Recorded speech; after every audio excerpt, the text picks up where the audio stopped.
Sunday morning, September 9th, 2024. Good morning and welcome to Breakfast News Live on GTV. This is where we bring you news updates over the weekend across the country and international. We're streaming live on Facebook at GTV Ghana and across all our social media platforms at GTV Ghana. I am Valencia Tete. Now the news in detail. The flag bearer of the New Patriotic Party, Dr. Mahmoud Bawumia, will file his nomination at the Electoral Commission headquarters today, September 9, 2024, ahead of the December polls. A statement signed by the NPP General Secretary, Mr. Justin Kodja Frimpong, said the Vice President will be accompanied by the running mate, Dr. Matthew Poku Pempe, and other party officials, including the National Chairman. The statement said Dr. Bawumia, after filing his nomination form, will later address the party sympathizers at the party's headquarters in Accra.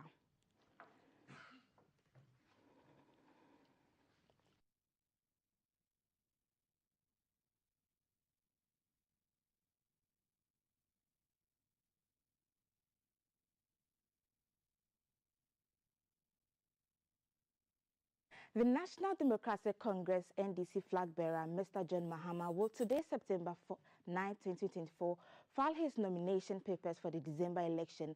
A statement by the party said with Professor Jenano Poku-Agyeman as his vice presidential candidate, Mr. Mahama's submission marks a pivotal step in his campaign to win the December election. Spokesperson for the Mahama campaign, Joyce Bewa Motari, emphasized the campaign's focus on inclusivity and economic recovery.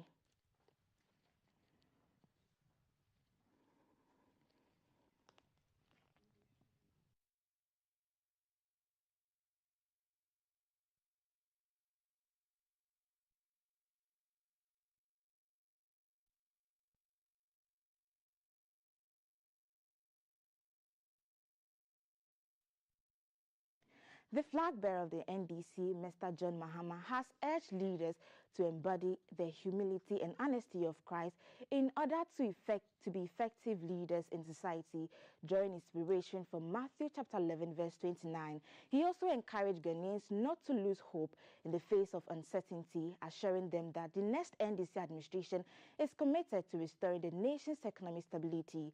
Mr. Mahama made these remarks during the climax of the 10th National Sacred Heart of Jesus Congress and the Golden Jubilee celebration of the National Sacred Heart of Jesus Enthronement Center in Tamale, the northern region.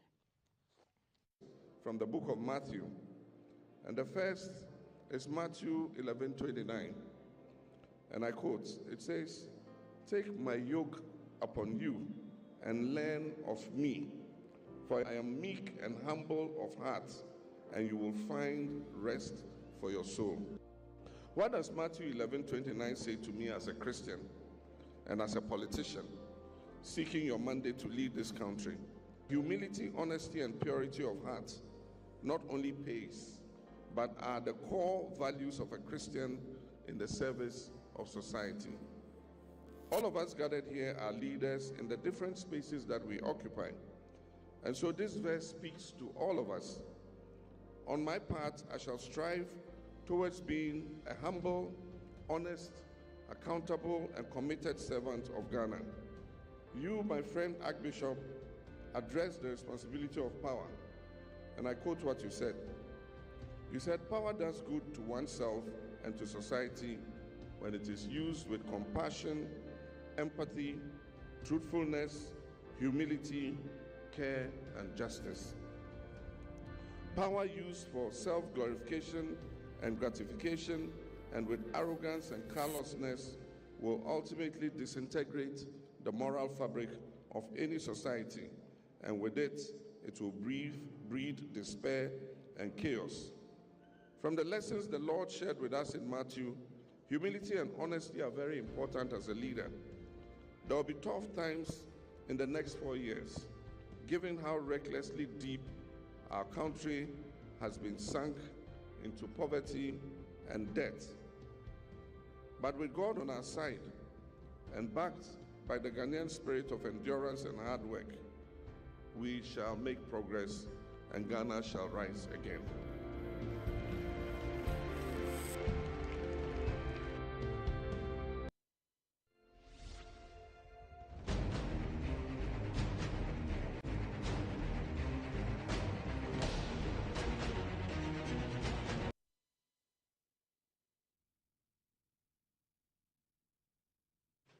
Now let's do some political stories.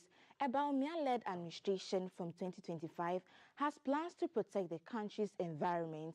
It will restore the forest through reforestation, enforce the provision of the water use regulations to protect both surface and underground water, protect transborder water sources, and usher in what it terms the golden age for Ghanaian-owned small-scale mining.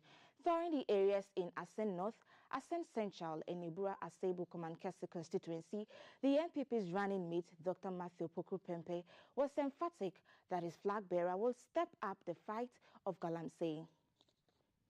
Asen North, Central, and Ibura Asebu Komankese areas were static when the campaign team of the NPP running mates made stops there in the central region. With non-mining communities, the central region is currently facing the devastating effects of illegal mining on their land, water, and food systems. The NPP's running mates urged the people to reject any party that were promoters of Galamsey. Dr. Matthew Opoku Prempeh reminded the people of the importance of parliamentary majority in our democratic governance, and thus, as they vote for the NPP's flag bearer, they should do same for all the parliamentary candidates.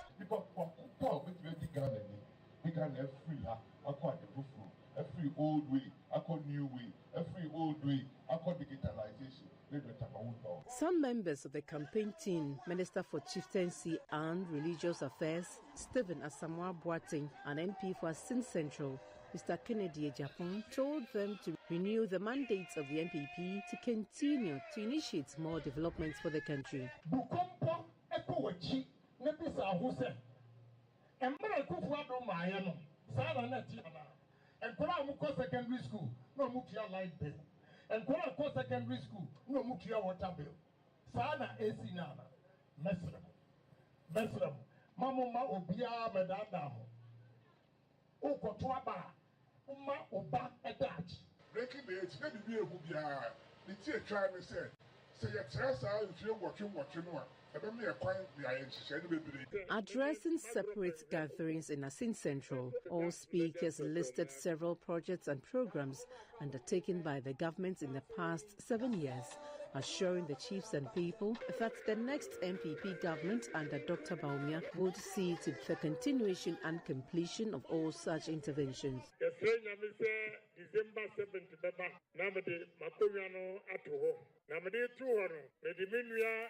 and the Shabonsa, Mesramusa, at the Pamona Martinano, Monfasa, at Nanano, and then Intra, Namutuma, Dr. Bawumia, Omumatua, at Jumaso. How many animal? Mortality, Yabatua baby. On a book and a Yagapo, or the 5,000 in a bonus one. Already, Nabraso, you're 10,000.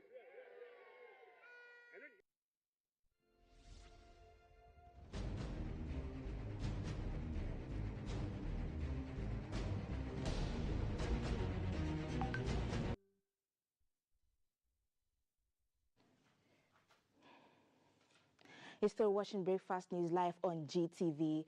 The Ghana HIV and AIDS Network, GHANET, has commenced implementation of the Global Fund Grant Cycle HIV self-testing project in the Eastern region.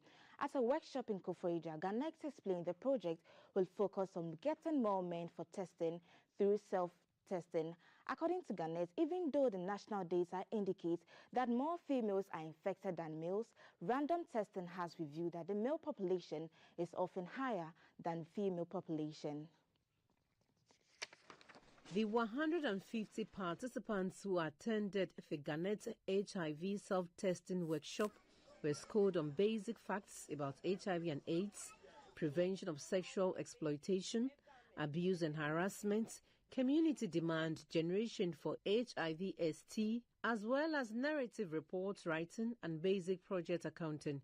The acting chairman of the country coordinating mechanism of the Global Fund and president of the Ghana HIV and AIDS Network, GHANET, Mr. Ernest Amoabin Otson, congratulated the 50 NGOs and their selection to participate in the project's implementation. He urged them to see themselves as ambassadors on a mission to support the country's efforts to find the missing HIV cases. Mr. Austin reiterated that, as part of the strategy, For the implementation, special focus will be placed on getting more men to test for HIV through self-testing. Women often through antenatal, they get tested, but for the men, it's always a challenge.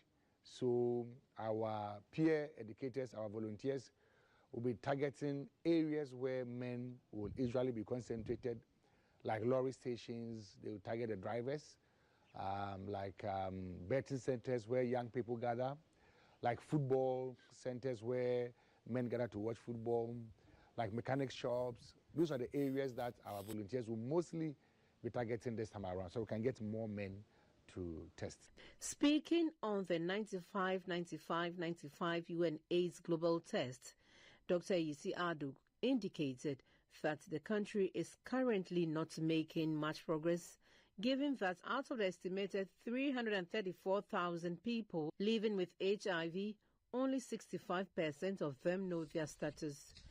The national prevalence as we speak now stands at 1.53, among pregnant women 1.6. And then among female sex workers is 4.6, and 12 in people who have sexually transmitted infection, 26 in men who have sex with men, and 48 in transgender. Now, all these subpopulations, 2.5 in people who inject drugs and 2.3 in prisons, all these subpopulations must be targeted. In an address read on his behalf, the Eastern Regional Director of the Ghana Health Service, Dr. Winfred Fosu, urged the participants to take the workshop seriously and be ready to create more demand for HIV/ST in the communities where they would be working. After 1 week of battling a fire outbreak at Zongo Lane, a suburb in the central business district of Accra, the Ghana National Fire Service has successfully extinguished the fire. The incident, which began on Sunday, September 1, 2024, razed down shops and warehouses housing home appliances, mattresses, plastics, and leatherwares. Despite numerous challenges, including locked-up shops and warehouses, smoke, intense heat, and collapsing structures, firefighters confined the blaze and prevented it from further spread. 8 shops, 4 warehouses, and 12 residential rooms were destroyed in the fire, while 3 adjoining buildings and warehouses were salvaged by firefighters. According to officials of the Ghana National Fire Service, the fire was extinguished on Saturday, September 7, 2024 at 4 p.m. No injuries or fatalities were recorded in the incident. When the news team visited the scene on Sunday, September 8, 2024, some smoke was still emanating from parts of the building that caught fire. Smoke able to warm fire. She no nigba wanna be an ewaji. All the agbe lights will look on the fair or foodstuffs fair New York fair. The NDC parliamentary candidate for the Ododo Gio constituency, Mr. Alfred Nikote, visited the scene to assess the situation. We are also mindful of this death trap sitting here now, which is near collapse, and we don't know when it's going to cave in, and so we are still reminding our people that they should stay away because the structural integrity has been compromised. Meanwhile, investigations into the fire outbreak are ongoing. The area has been cordoned off, and in the coming days, building experts will assess the damage and provide the necessary advice. After being without electricity for the past 7 days, residents in this vicinity can now enjoy electricity. While some people are counting their losses, it is also time for scrap dealers to make business. The police are on standby. 2 fire tenders are also on standby. From Zongo Lane in Accra, I'm your fire reporter, ACFO2, Juliet Metal Edmonds. At age 15, she was into drugs and living on the street. She gave birth to a child in the process, leading to other complications. That is the story of Samira Mohammed, now 32. But thanks to a social intervention scheme, Samira is now an inmate of Lenigiwa Women's Rehabilitation and Skills Development Center in Addis Ababa, a suburb of Kality in Ethiopia. She says her life has transformed for the better. GBC's News, Imano Mensa Abdeludu and Sola Abdul Wahab tells us more in this report. In 2023, Ethiopia's population was a little over 128.6 million. Out of the figure, 62.98 million were women. Some of the women are abused while others engage in drug. Samira Mohammed is part of the women who have rediscovered their potential through counseling and training. It was my father who raised me, but with my friends we decided to flee from our houses, and then we were employed with small bars here in Addis, and then we used to work there as a waitress first, but then also as a commercial sex worker. The government of Ethiopia in 2024 established the Lengewa Women's Rehabilitation and Skill Development Center to train women and girls who have been abused or have their personal challenges to be transformed whilst being accommodated. We provide them all necessary basic facilities for free. For example, first, as soon as they join the compound, they fill a consent letter or consent form. By means, they have to agree with the services and service delivered for them. Then we send them to our clinic to check their health condition. That's help for two reasons. One is to get them proper health services. Second, to take care of others and themselves properly. The facility has already passed out 302 beneficiaries who are mainstreamed into the Ethiopian economy. Samira Mohammed was part of the first batch of women who benefited from the training. I received so many trainings, so many life skill trainings, and even working out the exercises, the aerobics exercises has really helped me to change. And also I have the opportunity to reflect on my life. All those trainings and the counseling services have helped me. The establishment of the Lengewa Women's Training and Skill Development Center by the Ethiopian government is in line with the Sustainable Development Goal 5, which requires government to ensure gender equality and empower women and girls. This will enhance gender equity, promote peace and prosperity, well for all. DNA testing will begin on Monday to identify the bodies of children who died in a fire at Kenyan boarding school. At least 21 children with an average of 9 are believed to have died, with an official saying some of the bodies were burnt beyond recognition.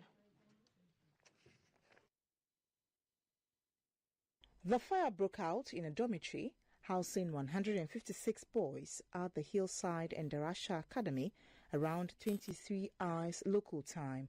Officials say 17 children remain unaccounted for, with some parents and relatives camping at the school to demand answers. Government officials have called on those who helped rescue students to bring the children back to the school to help with tracing. The cause of the fire is still unknown. On Saturday, criminal investigators and government pathologists sealed off the site for analysis. President William Ruto has declared a 3-day national mourning period to start on Monday. There have been a number of incidents of fires at Kenyan boarding schools in recent years, prompting national concern. Let's have the weather report for today.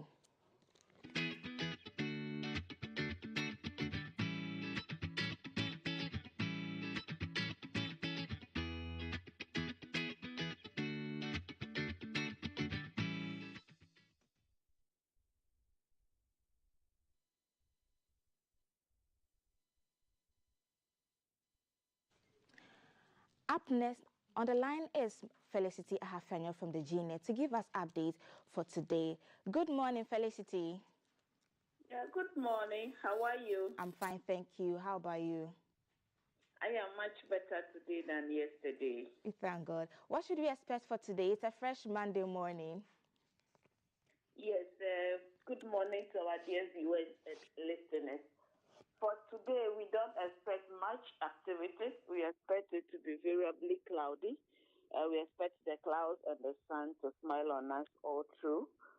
for this morning into the afternoon through to the early part of the evening.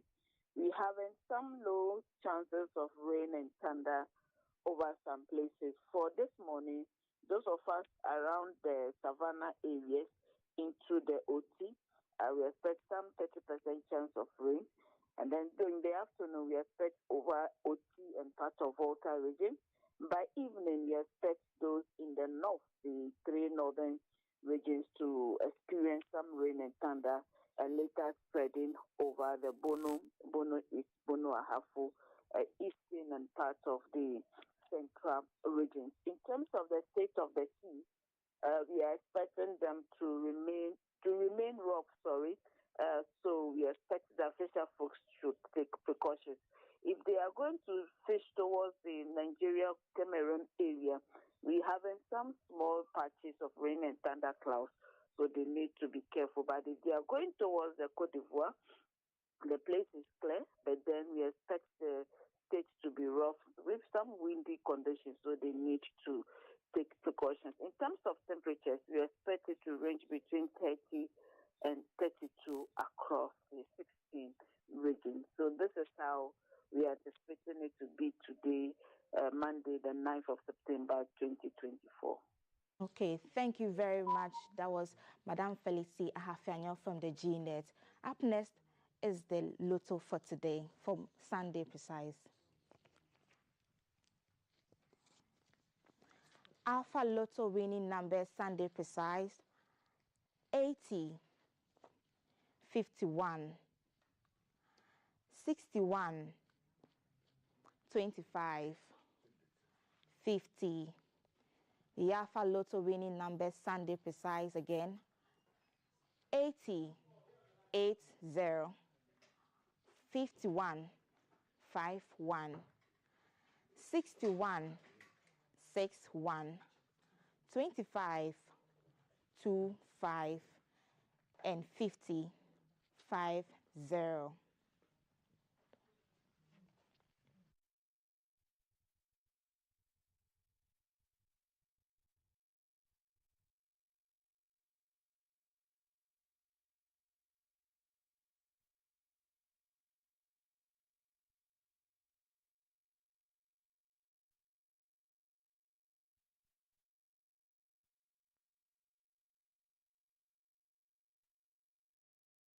Is standing by to give us some updates.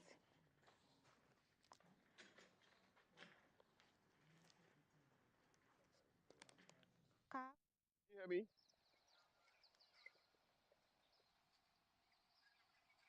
Hello?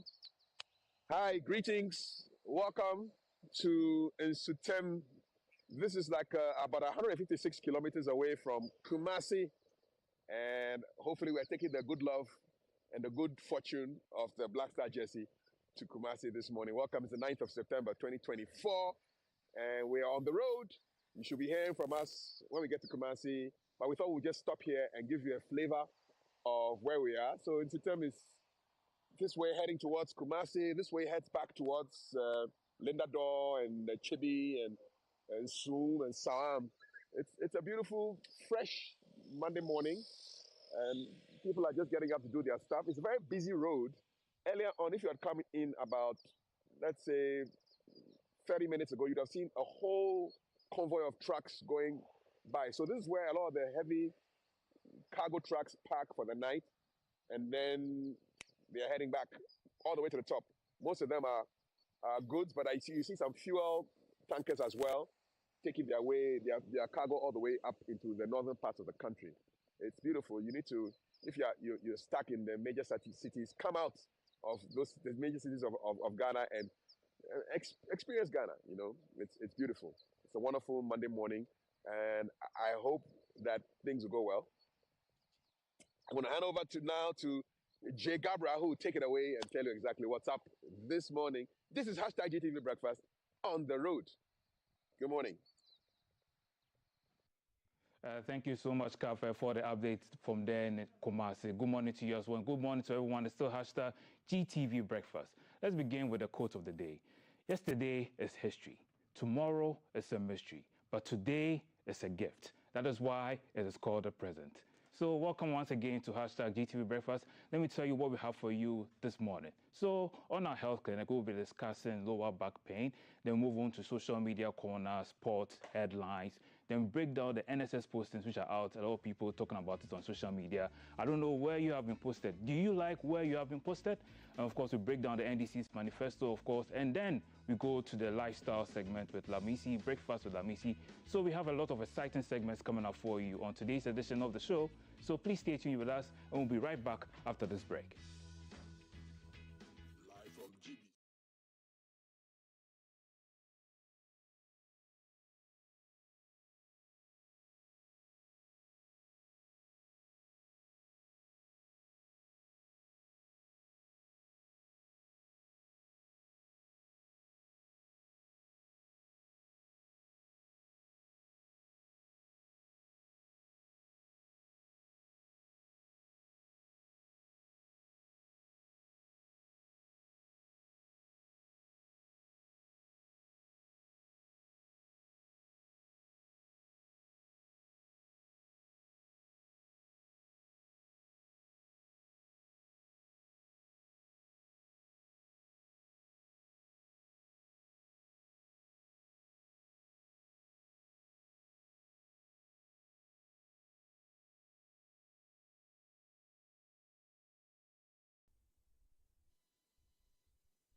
Up next on the line is Felicity Ahaf.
And that's Team Eternity with the prayer answering God, powerful music, ensuring that your Monday and your week starts right. This is GTV Breakfast. I am Altiti Saida Sadiq. There are conversations still coming up ahead. That's the NSS one on the postings and also the NDC's policy on mining. You won't want to miss that. The show is brought to you by Awake Purified Drinking Water, Medimosis, and Virtual Sound. We stand out for our health segment now, which you can watch on social media. We're streaming there at GTV Ghana. And it's an issue that a lot of people experience. It's lower back pain. It's a widespread issue and it affects people worldwide and can have a significant impact on their daily life. Now, this morning in this segment, we are exploring ways of handling and alleviating the lower back pain you experience. And to do the justice to this, in the studio are the experts, the physiotherapists from Kolibut Teaching Hospital. On my left, immediate left, is Ebenezer Richmond Ado, physiotherapist, Kolibut Teaching Hospital. Ebenezer, hi, good morning. Welcome to the show. To Ebenezer's left is Delasi Justice Harvey, physiotherapist, Kolibut Teaching Hospital. Delasi, good morning. Welcome to the show. Send us your thoughts and comments if you have questions for our experts as well on 055-556-1034. Let me begin with you, Ebenezer. How would you describe back pain? What's the feeling like? So back pain is any discomfort in the back. Okay. Or as the word is back pain or low back pain, is any pain found at the back region of the spine. Okay. How do physiotherapists determine that this is back pain or maybe spine ache because it looks like they're around the same area? Okay, so when it comes to back pain, there are different causes. Okay. Somebody may be experiencing back pain as a result of a pre-existing condition. Somebody may be experiencing back pain as a result of the fact that the person went lifting something heavy, carried out a wrong posture, and then at the long run started experiencing that kind of pain at the part of the spine. Okay. So in trying to specify what back pain is, the causative agent must be identified. Okay, I'll come to you on how the causative agent is identified, but Delasi, what can you do in the interim, let's say like first aid for alleviating back pain when it starts? All right, thank you very much. Good morning to all our cherished viewers as well. Yes, what actually has to be done comes in various ways and forms. Okay. Rightly said by my senior colleague, back pain is caused by a lot of things. And so it differs based on what actually happened. If you've been living with back pain for maybe 3 months or 6 months and so on and so forth. But in the immediate, for instance, you are a construction worker who is prone to a lot of heavy lifting with bad posture and all that. If you strain your back or you happen to, in the course of the discharge of your duties, sustain some injury at your lower back, mostly where people say the waist, descending towards your butt region, a bit towards your the back of your thighs. If you are experiencing pain around that area, the best thing I would say is not to do things on your own, but it is appropriate that you see experts that would assist you, because there are a lot of things that can actually lead to you having the back pain. So we have to first assess, try to rule out what actually is the problem. Then we can prescribe and suggest to you the best of techniques or interventions that can help you to alleviate the pain. So you don't go right away and start doing any form of exercise, stretches, because people would say that, well, that would reduce the pain or stop the pain. And so, well, we are in a lot of knowledge age where people have so many information and all that. But if it must be done, it must be done very well. And so it is just appropriate that you seek the quickest of the best of advice, and then we guide you on it. For all you know, there are some underlying conditions that is actually triggering the pain. We have to really assess that and rule out those challenges, then prescribe the best form of interventions to help you. Right, Delasi. Ebenezer, how do you prescribe this problem, or how do you diagnose that this back pain is caused by heavy lifting or not? Okay, so before you begin treating, it's very important for you to be investigated. So investigated in terms of an X-ray being carried out. Some may come with MRIs, others may come with CT scans. And these are the main investigative materials that are going to be used in order for us to be able to diagnose the exact cause, what the changes within the spine is, leading to the pain that the patient is feeling at the back. Okay. So these are the main investigative materials. And you realize that sometimes when people start suffering from back pain, they decide to report to the polyclinics or maybe their private hospitals, whereby after reporting to their doctors, the doctors will then also carry out their own investigations in terms of lab requests, full blood counts, so many investigations involved before at the long run being referred to the physiotherapist to continue the management. Right. Let me come to you on other interventions. How best can a massage help with the back pain or backache? All right, thank you very much. First of all, let me try to put across this information and to disabuse the minds of many people out there who think that physiotherapy is massage is another word for physiotherapy. Yeah, I think that's the notion out there. Yes. Yeah. As a matter of fact, in fact, with regards to research and evidence-based practice, massage is one of those small things that, one of the smallest or the minute things that physiotherapists do. Okay. When you come to the physiotherapist, there are a lot of things that we do to help you. Massage is one of those things. There are quite a number of interventions from an acute phase of your pain. We can come with interventions like electrotherapy. There are stretches, there are exercises, there are mobilizations, and other things that we will do to actually help you to come out or to manage the pain. Okay. Massage is one of those smallest things. And so if somebody is battling or suffering from low back pain, the person shouldn't think or have it at the back of his mind that massage will be the absolute. There is more to it. It's just one of those small things, very, very minute, that physiotherapists we do. So there are people out there that say they are physiotherapists, but they are not physiotherapists. They do what? They are masseurs. Like they are masseurs and masseuses. Ah, right. That is different. What a physiotherapist or physiotherapy professionals do are more detailed, with a lot of research, with a lot of learning, with a lot of engagement to really know what is there. Not just doing anything, but these are all rooted on modern and old and modern forms of research and evidence-based practice, with high level of standards and high levels of delivery. And so masseurs and masseurs shouldn't hold themselves as physiotherapy professionals. There is more to physiotherapy, there is more to low back pain, there is more to helping somebody come out of pain through our interventions, not only massage therapy. That's good information. Ebenezer, how do you look at other interventions like posture? Our viewers out there, what are the correct ways of ensuring that posture doesn't lead to back pain? Okay, so before I go on to the other interventions, like he said, massage is one of the minute ways of managing, low back pain or back pain.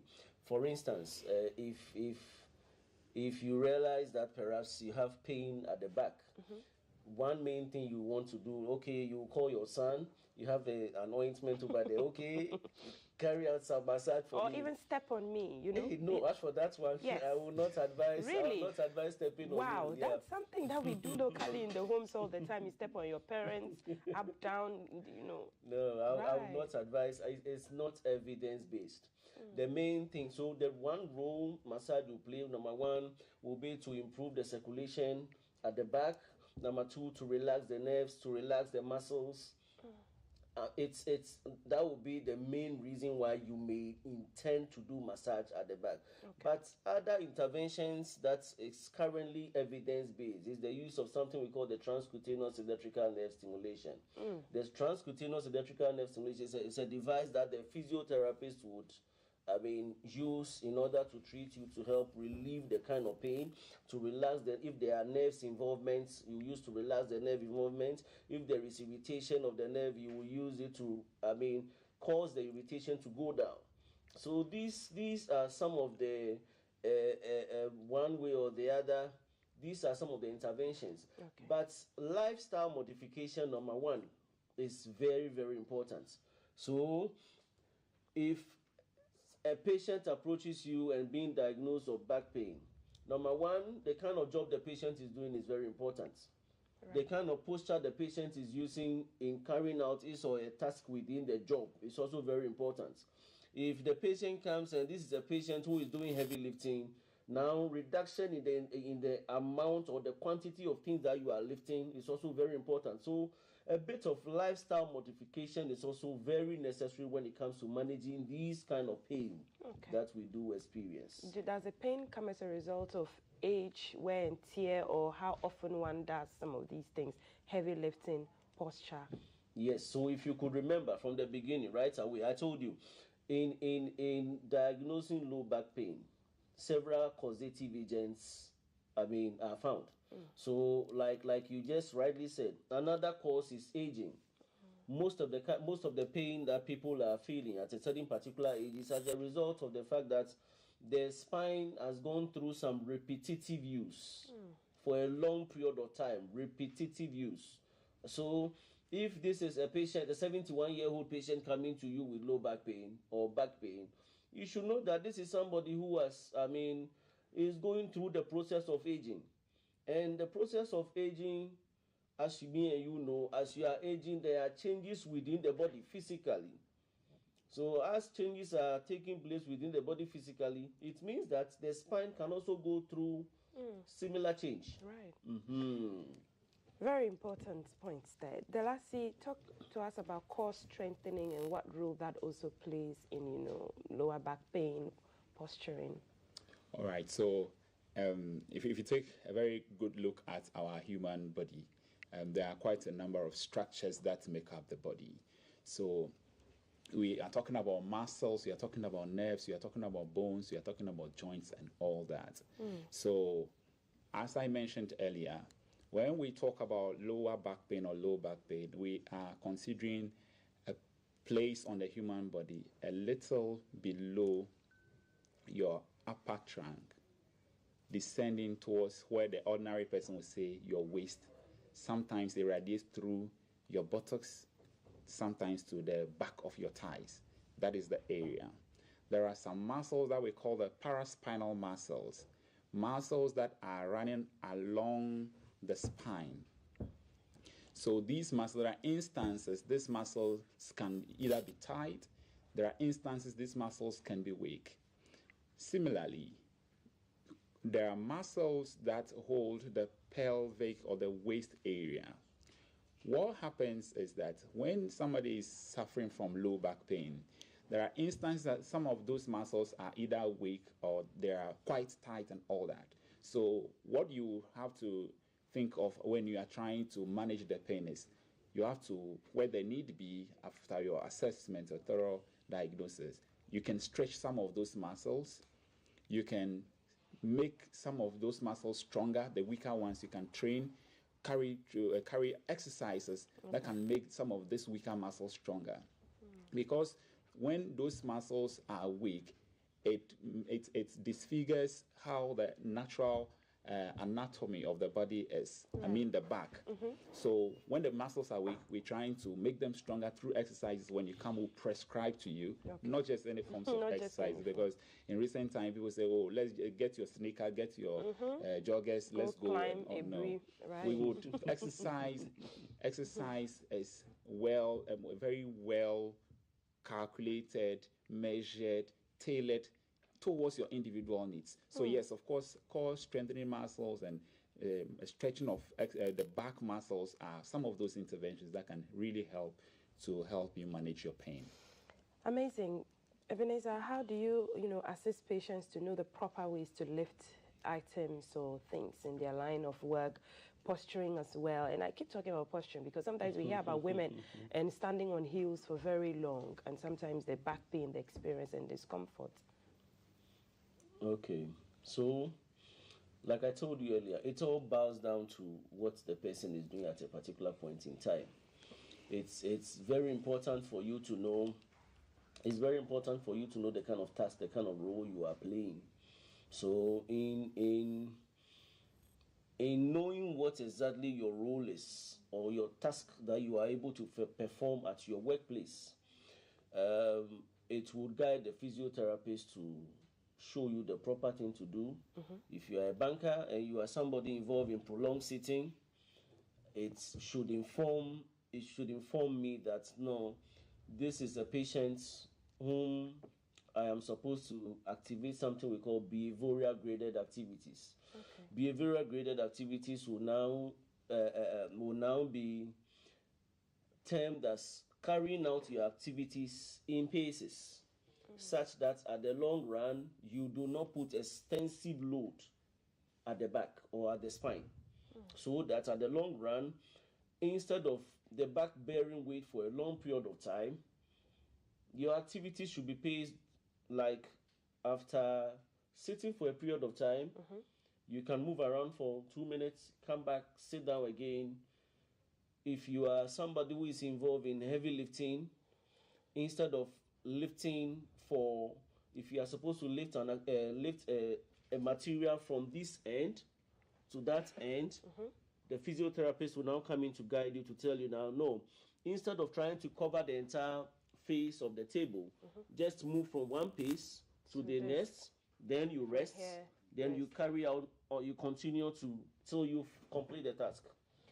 So in an attempt to show your prowess that you are strong, you are powerful and all of that, you're rather harming yourself if you do not take it in paces. What are the myths that we hear about lower back pain as well? Have you come across some weird ones? Oh, one of the myths you rightly gave me yourself. You go like, if you have back pain, let somebody step on your back. Okay. I mean, it's outmoded. Oh, it's outmoded. Yeah, it's outmoded. It's outmoded. And some people say that if whilst I am growing, that is when I'm going to experience back pain. It's not necessarily true. It's not necessarily true. Okay. Dalasi, what advice do you have for our viewers on how they should posture well or how they should manage their back pain, seek for treatment as well? Yeah, so posture is very, very important. Your sitting posture, your sleeping posture, lifting techniques and all that, rightly as my senior colleague and Voss had mentioned. The most important thing is to actually identify what the person is about. There is a principle in exercise and management of cases we call the principle of individuality. For instance, what you do is different from what Abena does. Right. What Kofi as a banker or Ya as a teacher, a nurse do, all are quite different. Yeah. So it is very important to identify what each person is doing. Then we can base on that and rightly guide on posture. Okay. But generally, heavy lifting for those of our young brothers and some even ladies in recent times that are used to a lot of lifting, there are instances that you can injure the back. The back, in the sense that if you look at the anatomy of the human spine, your neck is more predisposed to a lot of movement, turning and twisting. Same as your lumbar region, where we are describing the low back pain. So you get to know that if you are used to a lot of lifting, you might end up causing damage to the back, where there are discs in between the vertebra that can pop out in some instances. Wow. There are some twists and turns that when you do, you might end up fracturing or injuring the lower back. So we would first have to identify your individual needs and then guide you on posture, lifting and all that. And so with all these technicalities, just go to your healthcare provider and seek medical advice. Finally, World Physiotherapy Day happened just yesterday. What was the theme for this particular celebration and what activities did you do? Ebenezer, let me come to you. So World Physiotherapy Day is marked, every year on the 8th of September. And it trickles down throughout the world, globally. So for us in Ghana here, we also celebrated the various departments, physiotherapy departments across the length and breadth of this country, celebrate this day by carrying out activities. For us in Korle Bu, for us in Korle Bu, we had a lineup of activities. Okay. We launched the day on the 3rd of September, which was on Tuesday. We launched the day, and after launching the day, we went through the principal streets of Korle Bu Teaching Hospital and its environs, creating awareness of physiotherapy, creating awareness that there is a health discipline called physiotherapy, which is also very necessary in the multidisciplinary team. Right. Then on the Wednesday, we carried out an open day. An open day was given to the public. If in case you are experiencing back pain or low back pain, we said, okay, come to us.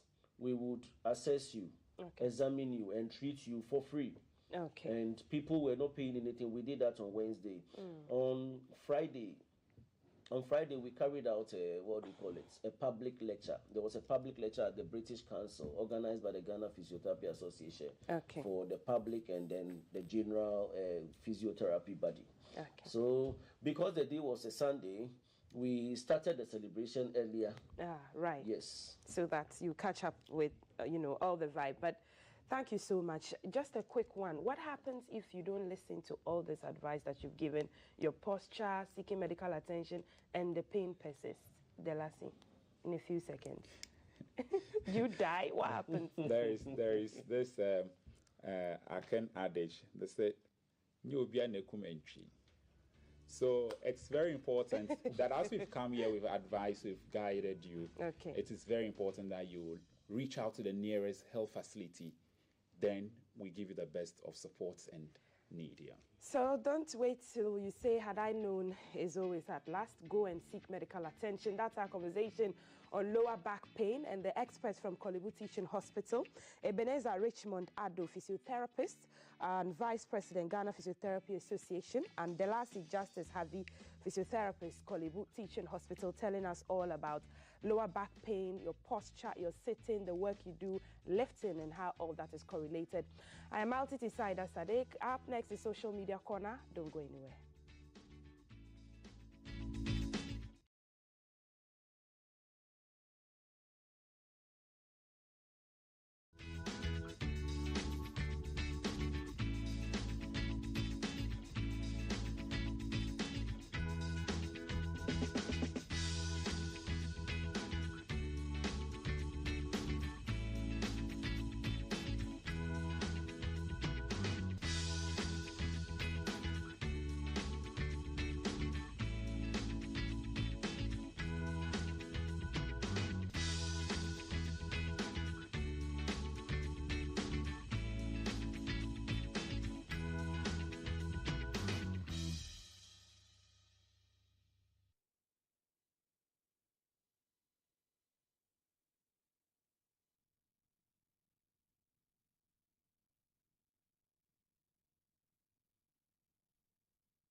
To the social media corner on today's hashtag GTV Breakfast. So my name is Jay Gabra.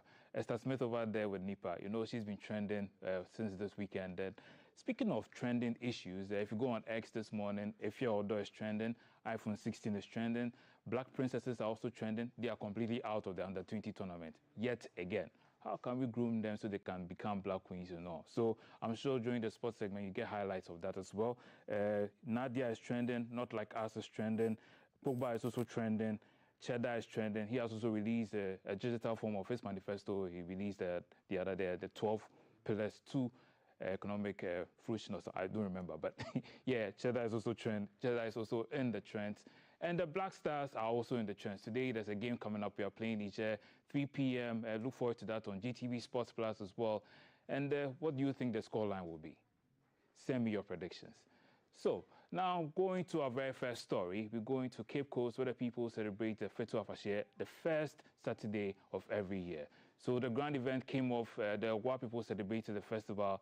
You know, back in the day, there was an outbreak of disease, so the people came together, prayed to the gods so that the disease can go away. And of course, the gods listened to them.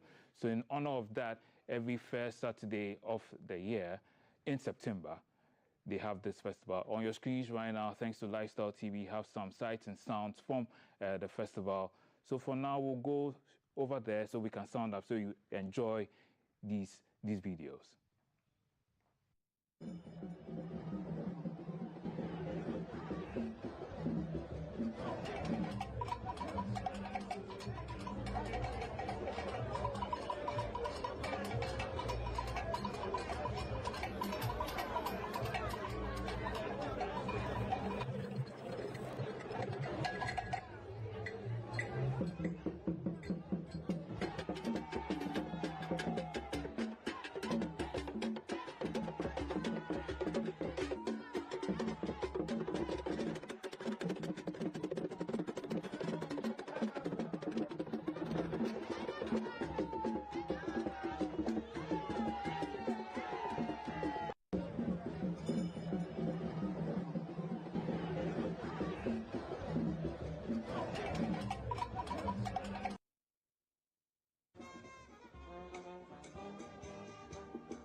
Well, one of the highlights of this year's festival was the fact that Otumfuo Osei himself was there.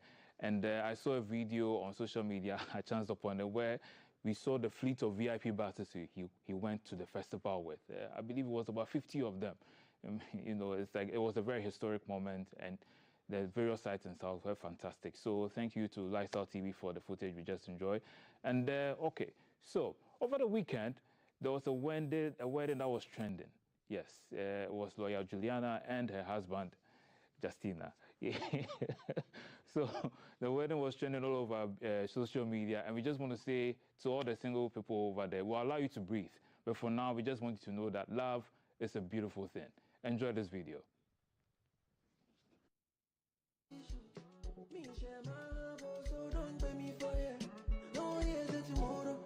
Somebody else don't take you for you. They do me no more.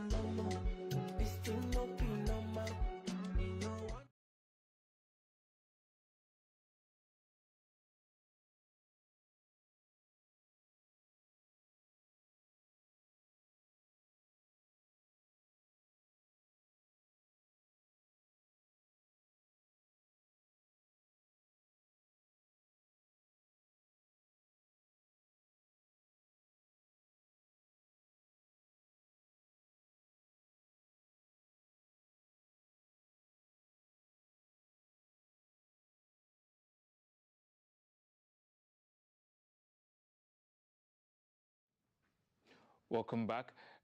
So to our next video, it's taken from High School Africa, Goshes, that's his name on social media, at Goshes on X. You can check his video, his page out on YouTube as well.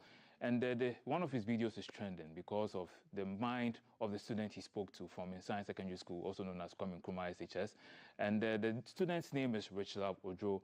And people were saying the school is not famous and all that. And then the response she gave to why the school isn't that well known in the public is what is blowing our minds. We'll bring you a bit of the interview, and later on you can check the rest out on YouTube and all his social media pages. But for now, enjoy a snippet of the conversation.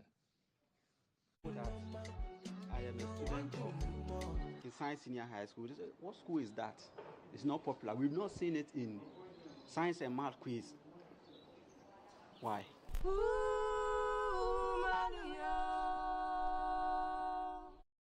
Talking about science and math quiz. Gosh, let me ask you a question. Tell me why. Don't ask me. You see, the science and math quiz is a show. It's a what? It's a show. But then this school, my school, it is not for show. I'm surprised you of all people you're asking me such a question. As a noble of this institution, you should know that the main objective or the main aim of this school is to produce nobles to correct the mistakes that those science and math quiz people are doing. Hey. And this school is not meant for show, Charlie. I'm serious. It's not meant for show. To correct what? The mistakes. That's what are doing. That those science and math quiz, the people, they are doing, the harm they are creating to the country. The schools. Yeah. They are creating harm with science and math. Why do you say that? Let me explain so that you understand. You see, in such schools, they have students that are biologically good. In terms of academics, they are biologically endowed with the knowledge. It's their field. Those people that go for the science and math. Yes, it's not like the teachers that make them. They are brain, the mind. They are like it's in their blood, it's in their genes. So it's not somebody that forces them to do it, but then it's with them. They are born with it. No, but so why don't you have? No. They won't come to this school because in this very country we have institutions that were built by colonial minds that have all the required facilities for learning. Institutions like PRESEC, PREMPE, those big institutions. So it's a very intriguing answer she gave to the question. And some people on social media also came in with their comments as well. And it's like, for me, it's the way in manner she just gave the answer. She was like so erudite and everything. Joaquin Quinu says the girl is smart, but the school is unfortunately bad. Why didn't they correct the wrong spelling of border on the uniform? They spelled it border, which may sound the same, but with a different meaning. Her school is no good for her. And with the laughing emoji, I'm not a good grammarian, but at least I can distinguish between border and border. Anyway, that's from Joaquin. Nana Pia Mensa says, meanwhile, the written border, okay, it's also on that, the border issue. If you don't agree with her, just tell us what the National Science and Maths Quiz have done for Ghana. The program is simply a show and nothing else. We do National Science and Maths Quiz every year, yet we can't even produce a bucket for bathing. Whether or not it was scripted, what she said is facts and nothing else. If you don't agree, fight your keyboard. This is coming from Femi Bello. And we have some more comments. This is from Ray K, who says, majority of people may disagree because they don't understand. Ask yourself whether our education system is teaching practical or theory from primary to university. What is the essence of our education if we can't design machines to solve our problems? I pray that one day robotics can be added to the National Science and Maths Quiz so that students can develop simple machines and showcase it to the world. And Justice says, what the girl is saying is factual. I think schools don't normally go for the competition. Mostly brilliant students have a chance to enroll in such schools. But schools with average students mostly train students to come out better students. That's factual. That is from Justice AC. He wants justice for his science secondary school. You know, and it's like the comments were blowing up, and some of them were bashing the lady. And this morning, before we came into the studio, we found another video where Rich Love was telling Goshes that, she gave it to them categorically. Let me just say a bashing to all her detractors. God willing, on Wednesday, we'll bring you that part of the story. But for now, go to High School Africa on YouTube. They are the creators of this video, and please check out their page for the entire video. Moving on to Kamido, he's set to release Nothing Lasts Forever, the remix. In a tweet he shared on his X, he says it will be out on the 16th of September, that's this month, so we are looking forward to it. And if you look on the image he shared, you can see that there are a lot of heavyweights who are coming up on this album. It's like, so that's the tweet where he says, this thing, Nothing Lasts Forever is coming out. And then if you look on the image, you see a number of great artists who are on the cover. There's King Paluta, there's Kelvin Boy, there's Medical, the Bistraf, KOTM, King of the Moment, and Lyrical Joe. And he promises many more artists as well. So we are looking forward to the remix of that as well. Now, we're moving on to someone who has been in the trends. Somewhere last week, Obapa Christie. Forgive me, Obapa Christie was in the trends. And Obapa Christie was in the trends. It was this brouhaha with her ex-husband concerning who wrote her songs. And it was a whole back and forth. Some people accusing her former husband of the language he used in expressing his message. And over the weekend, Esther Smith was in the trends concerning the number of hit songs she has. So this video is also setting the record straight when it comes to Obapa Christie, who is a star in her own right. Enjoy this one. First album I did me bar Lamplight will be a woman. Only your man. Mete asio mingu yo tete nyumo ai ebro say 22 years and yes memma meni so achire me po adenti na ususa hey techere mada bodwiem moja bidie furuza I'm so on the beat bi enya bodo na nipa bedie benyankwa na emom nyame asem san mi stay ada so wado da so wo satan wana na trodwuma na yosuani katechi afrifa na twerɛ sa anwom no ade a wɔhwɛ wo voice ekura wo honwom no ɔkyerɛkyerɛ ma wo because anwom no nyina na no ɔden sɛ nse nyame wɔ kwan a ɔfa so yi wo bi ya pii okay mbere no so bibi ntimi enkata so nti no wohwɛ beat mr ɔkwan mi ntumi nko braba ko mami awurade ku satam na wo ko ana ɔkon de ase akon afiri tete akon afiri tete egu so ayɛ ko abrabɔ no de mehu sɛ ansa na wo bewie sɛ mapon no enya sɛ bi a pipepipe o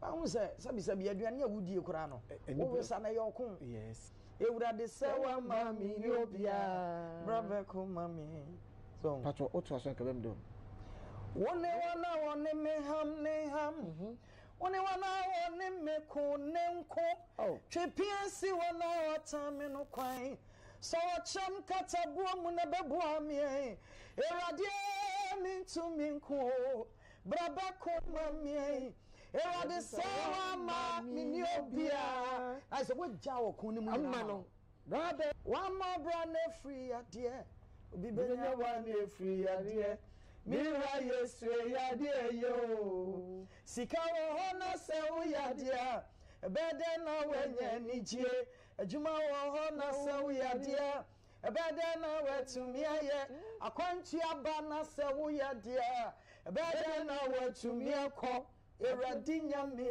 huyemobo eno so na we wo mumma munyame din aba na mimma munyame din aba yesum ba me call studio with my friends. There you have it. There's a longer version on social media, just hit after hit after hit after hit. Man, my goodness me. Now we're moving on to our very next trend. Obi Amponsa shared a very intriguing video on his social media pages, speaking about culture which is very unique to Ghanaians. It's simply, you know, we say Ghanaians are very hospitable people, but before we allow you to enter the house, ask yourself this question: is this what we do?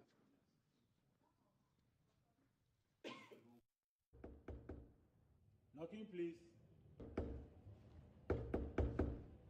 Knocking, please. Waya. Mia. Wo waya. Me kwabna. Kwabna we. Kwabna na kwabna kwati. Kwabna Jordan.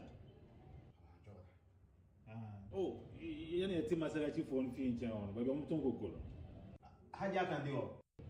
Dabi wo ba ko enim kakra. No off left.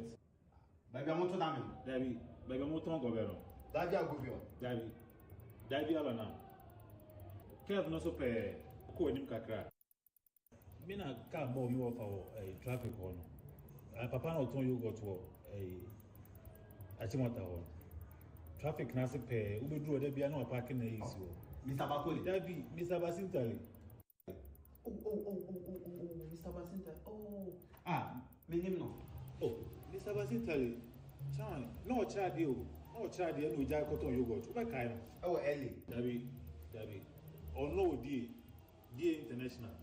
School no mo mobile money no. We do na motor for bia park wo mobile money for ni ncha ope.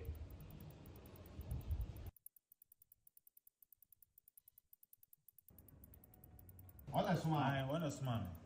O say we can just say onyema na ese amano zo no I won't be.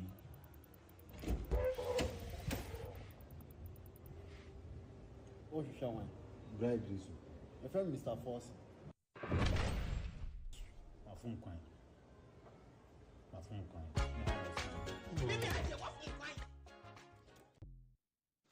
The third degree, it was even the wrong person. Ah, my goodness me. To our last video for the day, there's this man on social media who shares trends all over. And I remember going on his page and he spoke about the fact that African stories are very Afrocentric in the sense that we don't bring Caucasian characters, Asian characters, and they mystify that. And this time around, he's speaking about driving in Ghana compared to driving in America, the differences. Enjoy this one. But if you're a Westerner, there's some differences you need to know about. So, for instance, hitting the horn is not necessarily a rude thing to do. In fact, it's encouraged in Ghana in some situations. So if you're going through an intersection, hit the horn a few times. And if you're passing a big truck, hit it a few times so that they know that you're going by them. Now, people also can drive aggressively in Ghana, but they're not looking to get into a crash, which is a lot different from the Western world. So people there don't want to get into a crash. It's really expensive. Insurance is hard to get to pay out. Whereas in America, if you're driving, someone might want to get into a crash because they're upside down on their 1999 Nissan Altima. And then the other thing about driving is don't speed in Ghana. Don't break any traffic laws. It's because dealing with the police is really annoying because they take so long. I've been pulled over a couple times in Ghana, and yeah, you give them a tip for good service and you're usually on your way, but it's not until you get that 10, 15, 20-minute lecture from them on how you're such a dangerous driver and you need to learn to respect the country's law. So if you're going to be in Ghana, one thing I'd suggest is take a driving class in Ghana where someone can show you the ropes, or at least have one of your friends with you so that you don't end up making any of these faux pas. Anyway, hope that's of value to you. So that's Ross Team. Check his page out on social media, especially on TikTok. A lot of nice facts that he's sharing. So that's it for our show this morning on the social media corner. For now, let's go to the sports segment for sports.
And welcome to GTV Breakfast Sports. I am Altiti Saida Sadiq. Lots of stories making headlines. It's game day today in the AFCON 2025 qualifiers. But let's begin from some local stories in the Ghana Premier League because Kumasi Asante Kotoko kicked off their 2024-2025 season on a high note by securing a hard-fought 1-0 victory over their long-standing rivals Kerala United FC at the Nash Shariga Sports Center in Nalegu.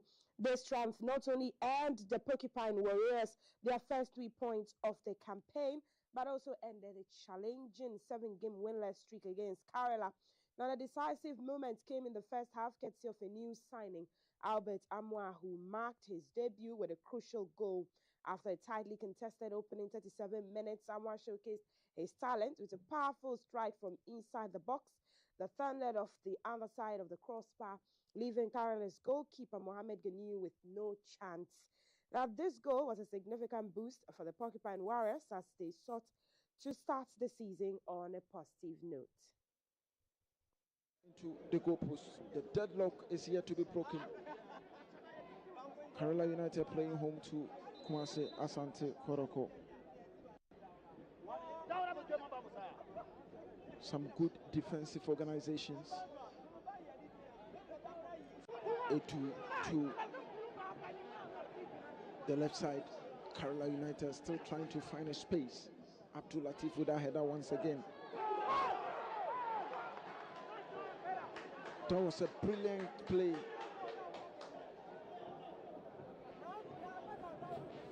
From Abdul Rahman. This is Kotoko. And team. A smart Abdul Hamid. And team with a touch to Amidu. Abdul Hamid. Good pass. Looking for Jamina. Jamina into the box. And Kumasi Asante Kotoko. Kotoko gets the goal. That was some brilliant combination. And the melodramatic purveyors of the Ghana Premier League routinely are at it once again. They get their first.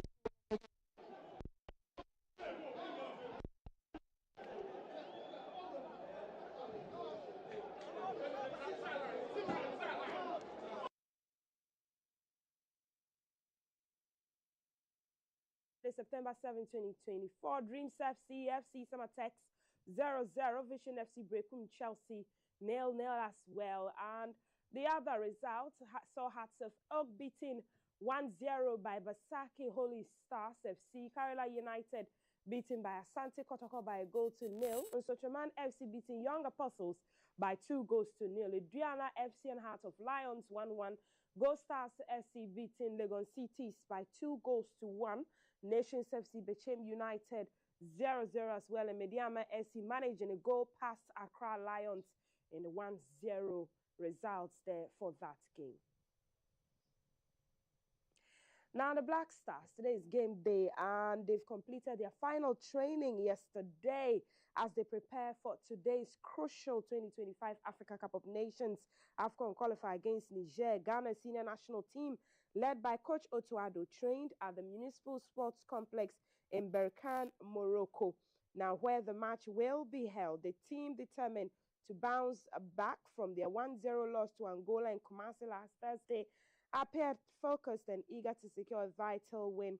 The Black Stars traveled to Morocco on Friday to acclimatize and finalize their preparations, with the pressure mounting after their opening defeat in the Group F qualifiers. Monday's match is viewed as a must-win for Ghana, and kickoff for the highly anticipated encounter between Ghana and Niger is scheduled for 4 p.m. local time, and a victory is crucial for the Black Stars to keep their AFCON qualifying hopes alive.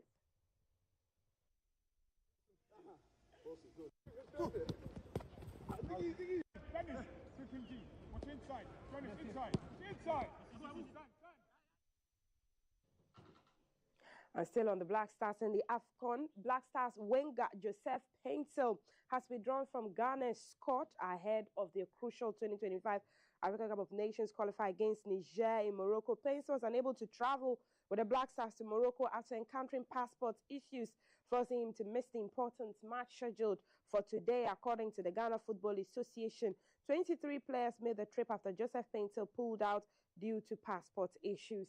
The Los Angeles Galaxy forward has been left in Accra to sort out his passport issues before returning to the United States to join his club, the FA said in a statement.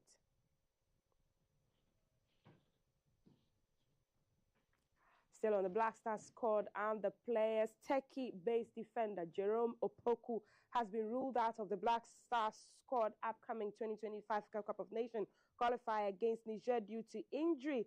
Now, the player reported to the medical team a deep-seated pain within his left gluteal muscles, and further examination confirmed that the pain got aggravated by the poor pitch on which he trained in Kumasi.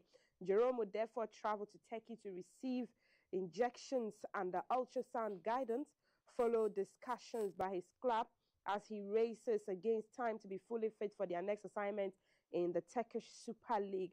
This leaves Otoado with 22 players ahead of the game against Niger today.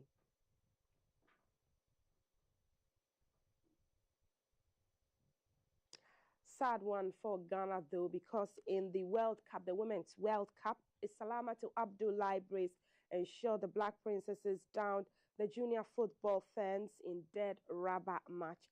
Her opener was just before the hour mark to give.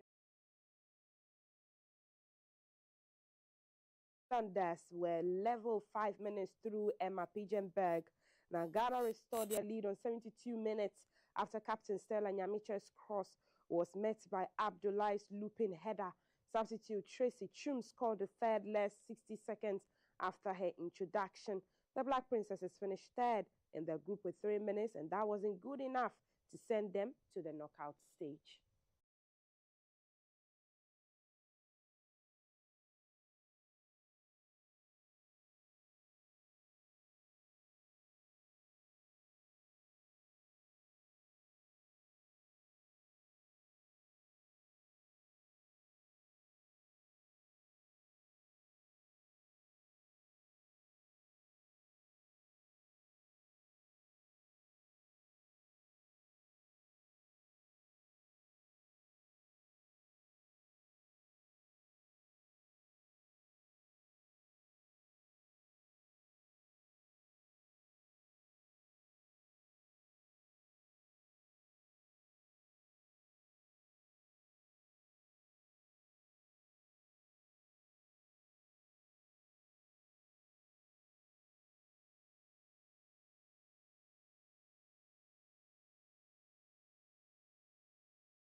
For the princesses there. But let's look at other happenings in the Women's World Cup, because Falconets dominate with Okechukwu scoring one and setting up another two as Igbokwe grabs a late starter to send Nigeria to second.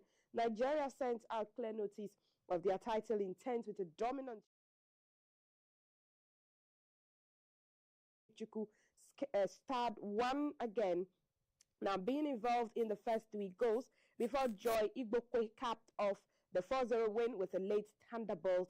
Having missed a gilt-edged chance just moments earlier, Amina Bello didn't make the same mistake twice as she buried a delightful cutback from the lively Okechukwu to get things started early on. Provider then scorer as Okechukwu rose to meet a corner that had been played short and then whipped in to make it 2-0 just shy of the half hour, just when Venezuela started to come back into things, with the Falconets keeper Faith Omilana pulling off 2 smart saves to deny Genesis Hernandez and Sabrina Roja. Nigeria struck again, and it was a delightful ball from them.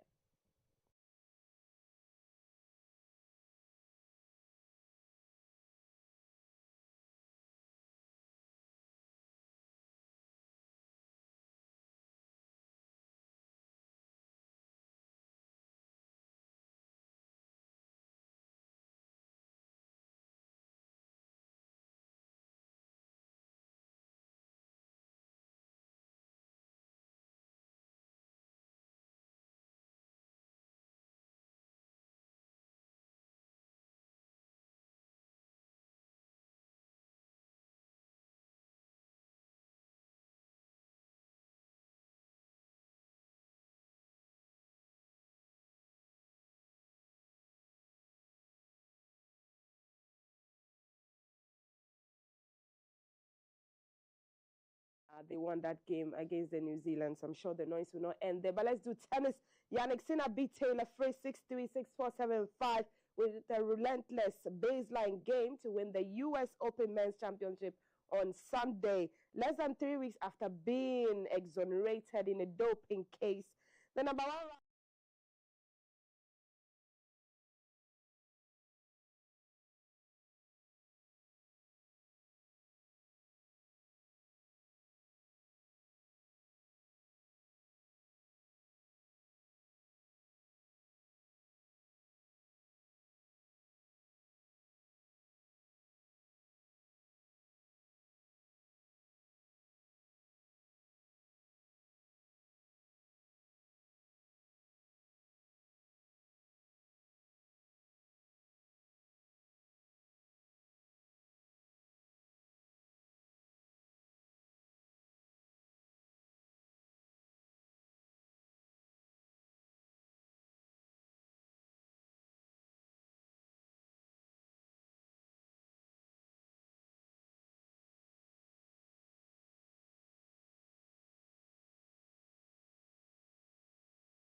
Thank you very much for staying with GTV Breakfast. My name is Daryl Alantego. Just Gone is us doing our own thing in support of the Black Stars. The Black Stars may be on a mission to redeeming their image, given how terribly they lost last week to their compatriots. And I pledge myself in all things to uphold and defend the good name of Ghana. So help me God. I begin with the headlines or the newspapers this morning, starting or opening with the Ghanaian Times, Ghana's most authoritative newspaper, opens with Imani Lord's Electrochem's Songo concession, considers it a game changer for Ghana's salt industry. And we have tragedy, 10 perish in a ghastly crash on Mimgoso Highway.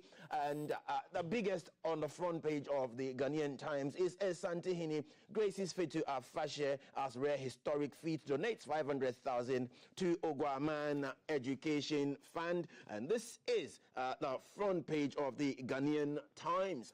Ghana's most authoritative newspaper leads with that. And then followed closely with the Daily Analyst. You are a good leader, Yana praises NADMO boss. That's also on the front page. But what we have currently on the Daily Analyst is election 2024. Bawumia Mahama files nominations today. And then we also have Bernard Mona elected PNC flag bearer.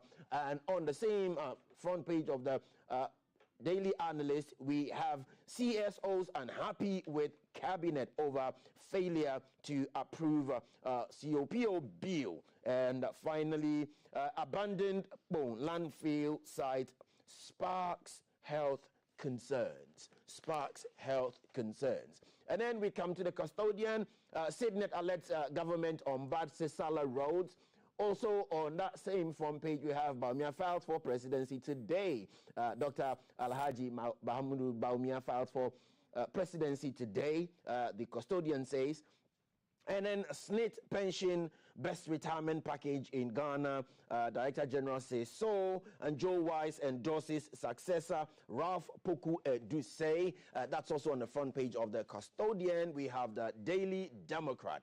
Daily Democrat opens with a banner headline. Ofosuan Pofu assures Ghanaians of best or better leadership under Mahama. Donates motorbikes to NDC. And then Mahama files a nomination today.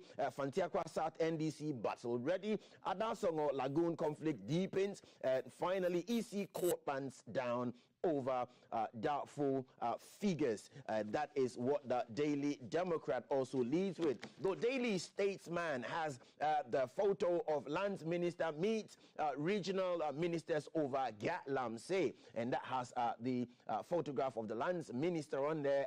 Honorable Jinapo is on the front page of the Daily Statesman. Bawumia galvanizes Adentan votes for Cozy. That's also on the front page. And then Free SHS, greatest intervention ever, Otumfuo declares. Free SHS, greatest intervention ever, Otumfuo declares. And on that same paper, Akufo-Addo urges China-Africa economic collabo. Akufo-Addo urges China-Africa economic collabo. And we move on from there to the new finder. The new finder is on, and it has Ghana's economic woes persists. Michael Kobler, 2 years after signing onto IMF program. That's also there. And then we move on to the Anchor. The Anchor newspaper has on the front page, Defense Ministry, Interior, Sanitation, others go silent. As Ghanaians demand whereabouts of river wardens. That's one to look out for. River wardens is the first I am hearing ever mentioning anywhere. PNC elects top demo contractor as flag bearer. Some headlines, man.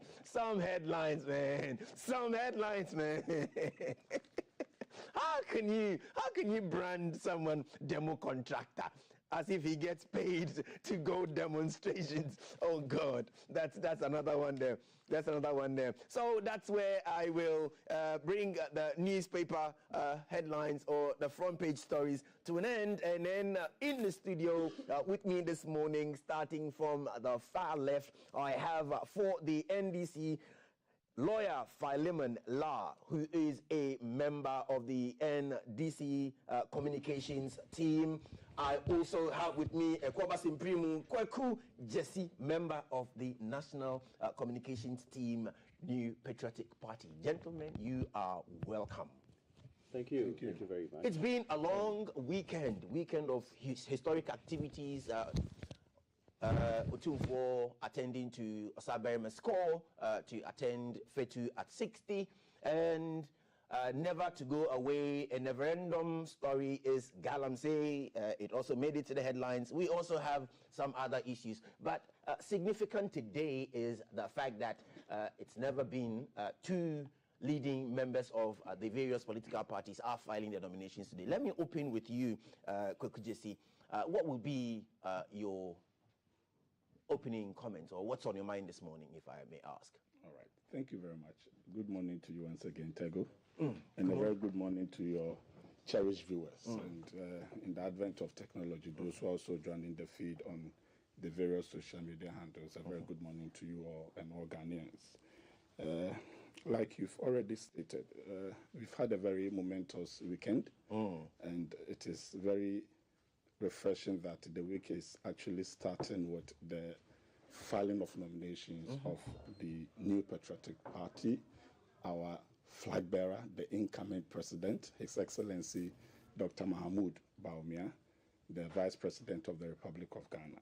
I think essentially this step of filing of nomination is very significant because it is reassurance of his commitment to moving and propelling this country to the future. And that is one thing I take from this very activity that is about to happen early this morning. By 9 o'clock, we expect that His Excellency the Vice President, incoming President of the Republic of Ghana, would have finished filing the nomination. And then from there, he will meet the general public and then party stalwarts and sympathizers to engage them more. Because now he has the momentum, and you know, everywhere he goes, Ghanaians are welcoming him because of the ideas that he represents. And everybody at this point in time, Tego, and I think you may agree with me that the contention going into 2024 election has always been the fact that Ghanaians have to choose or make a choice between the past and the present. And His Excellency Dr. Mahamudu Bawumia represents the present and the future, the past and the future. And then Dr. Mahamudu Bawumia represents the future. He has the ideas, he has the know-how, he has the experience to really give opportunities, to give possibilities to the teeming youth with digitalization, with jobs, with free SHS. And like Otumfuo rightly stated, and let me hasten to add that Otumfuo has really done well.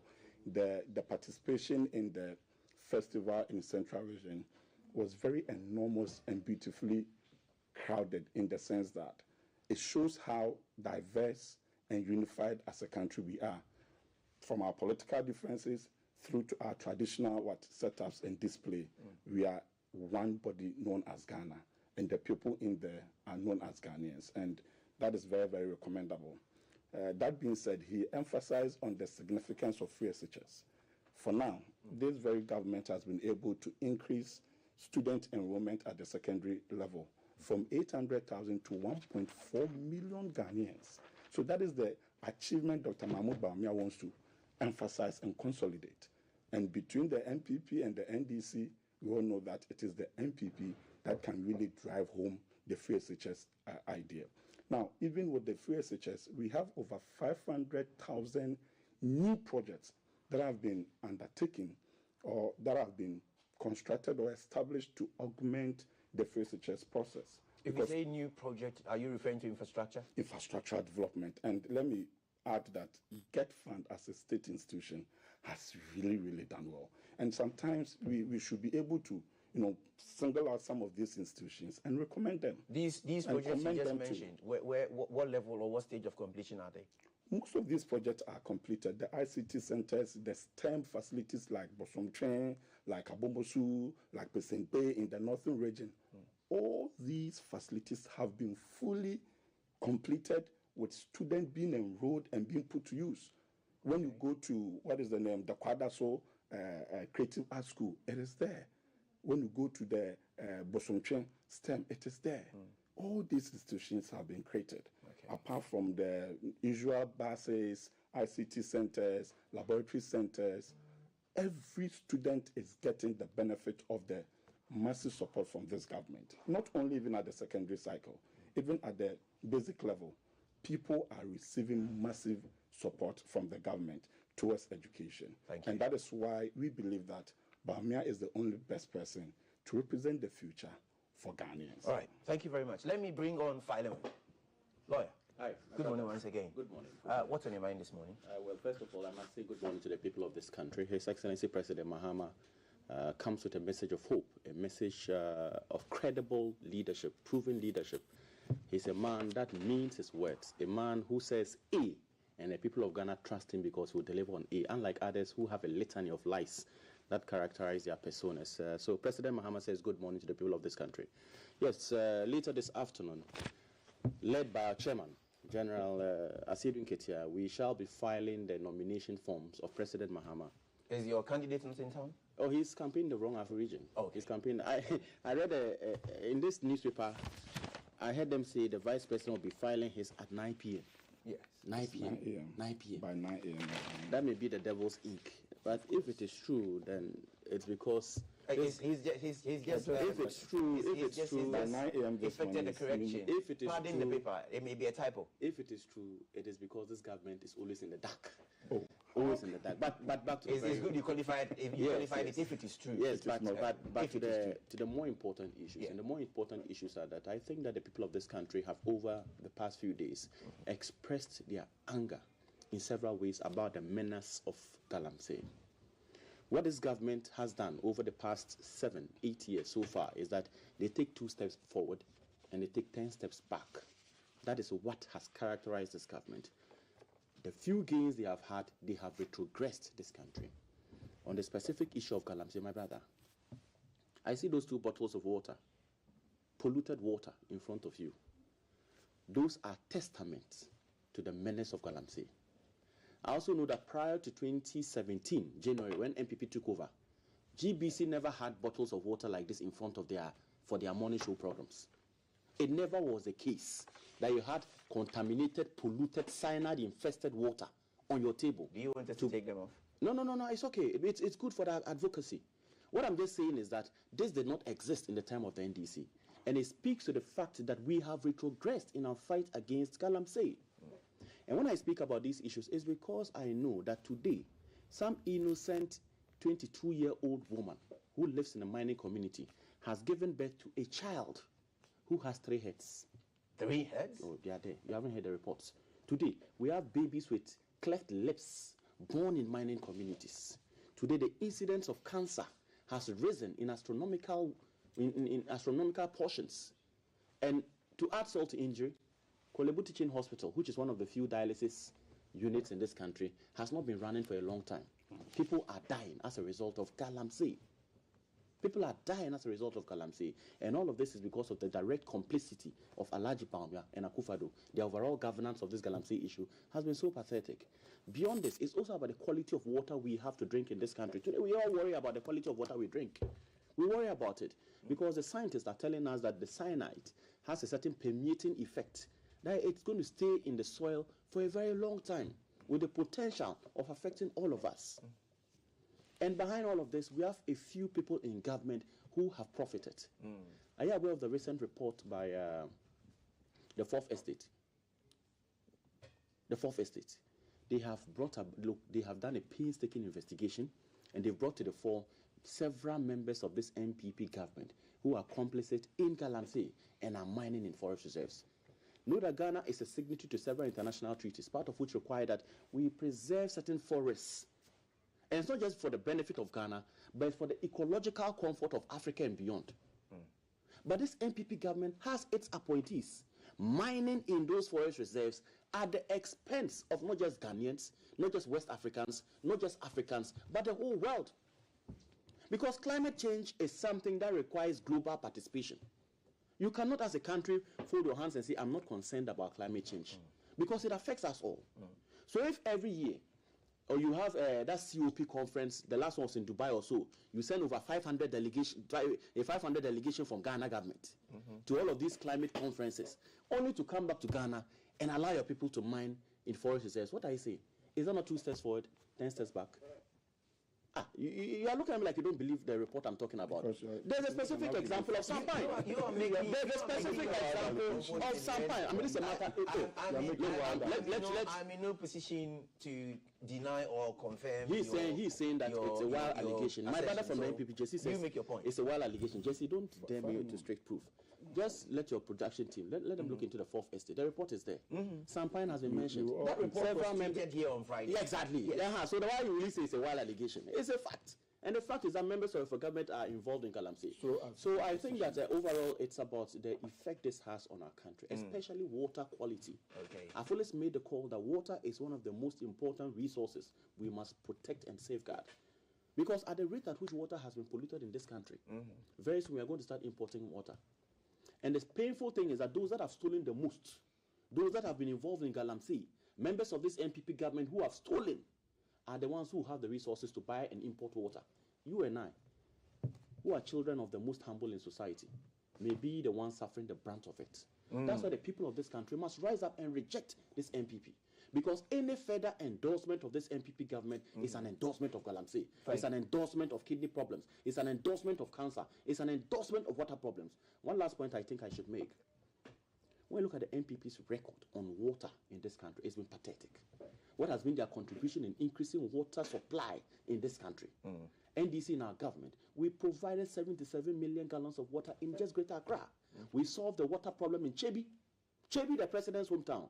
We have heard the president say that when he retires, he is going to Chebi to retire. This is a man who is going to enjoy the water President Mahama provided for the people of his village. What is his own record on water supply to the people of Bunkurugu, on water supply to the people of Tamale, on water supply to the people of Sabuba, on water supply to the people of Wa, on water supply to the people of Sugakope? His record is zero. We must reject NPP. We must reject Alhaji Bawumia.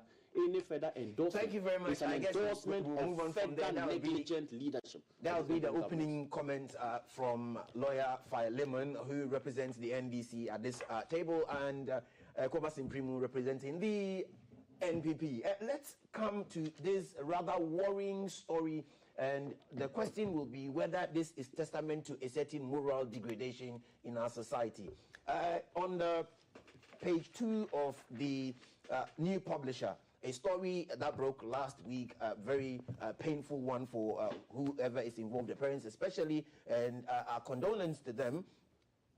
A student from the same school, O'Reilly Secondary School, brandishing machete and daring others to dare him. Try me and see, he says. Let me take just about 2 paragraphs of the story, and then I'll come to you. While the corpse of the 18-year-old O'Reilly Senior High School student stabbed to death last week is still in the morgue, another student of the same school has been captured on video with a machete stashed into his school uniform and boldly displaying the weapon and daring anyone to try him and see. Circumstances under which the Try Me video was taken and went viral is still sketchy, but the content has drawn condemnation and worry. Question. Kwaku, let's look at this. Yes, there you go.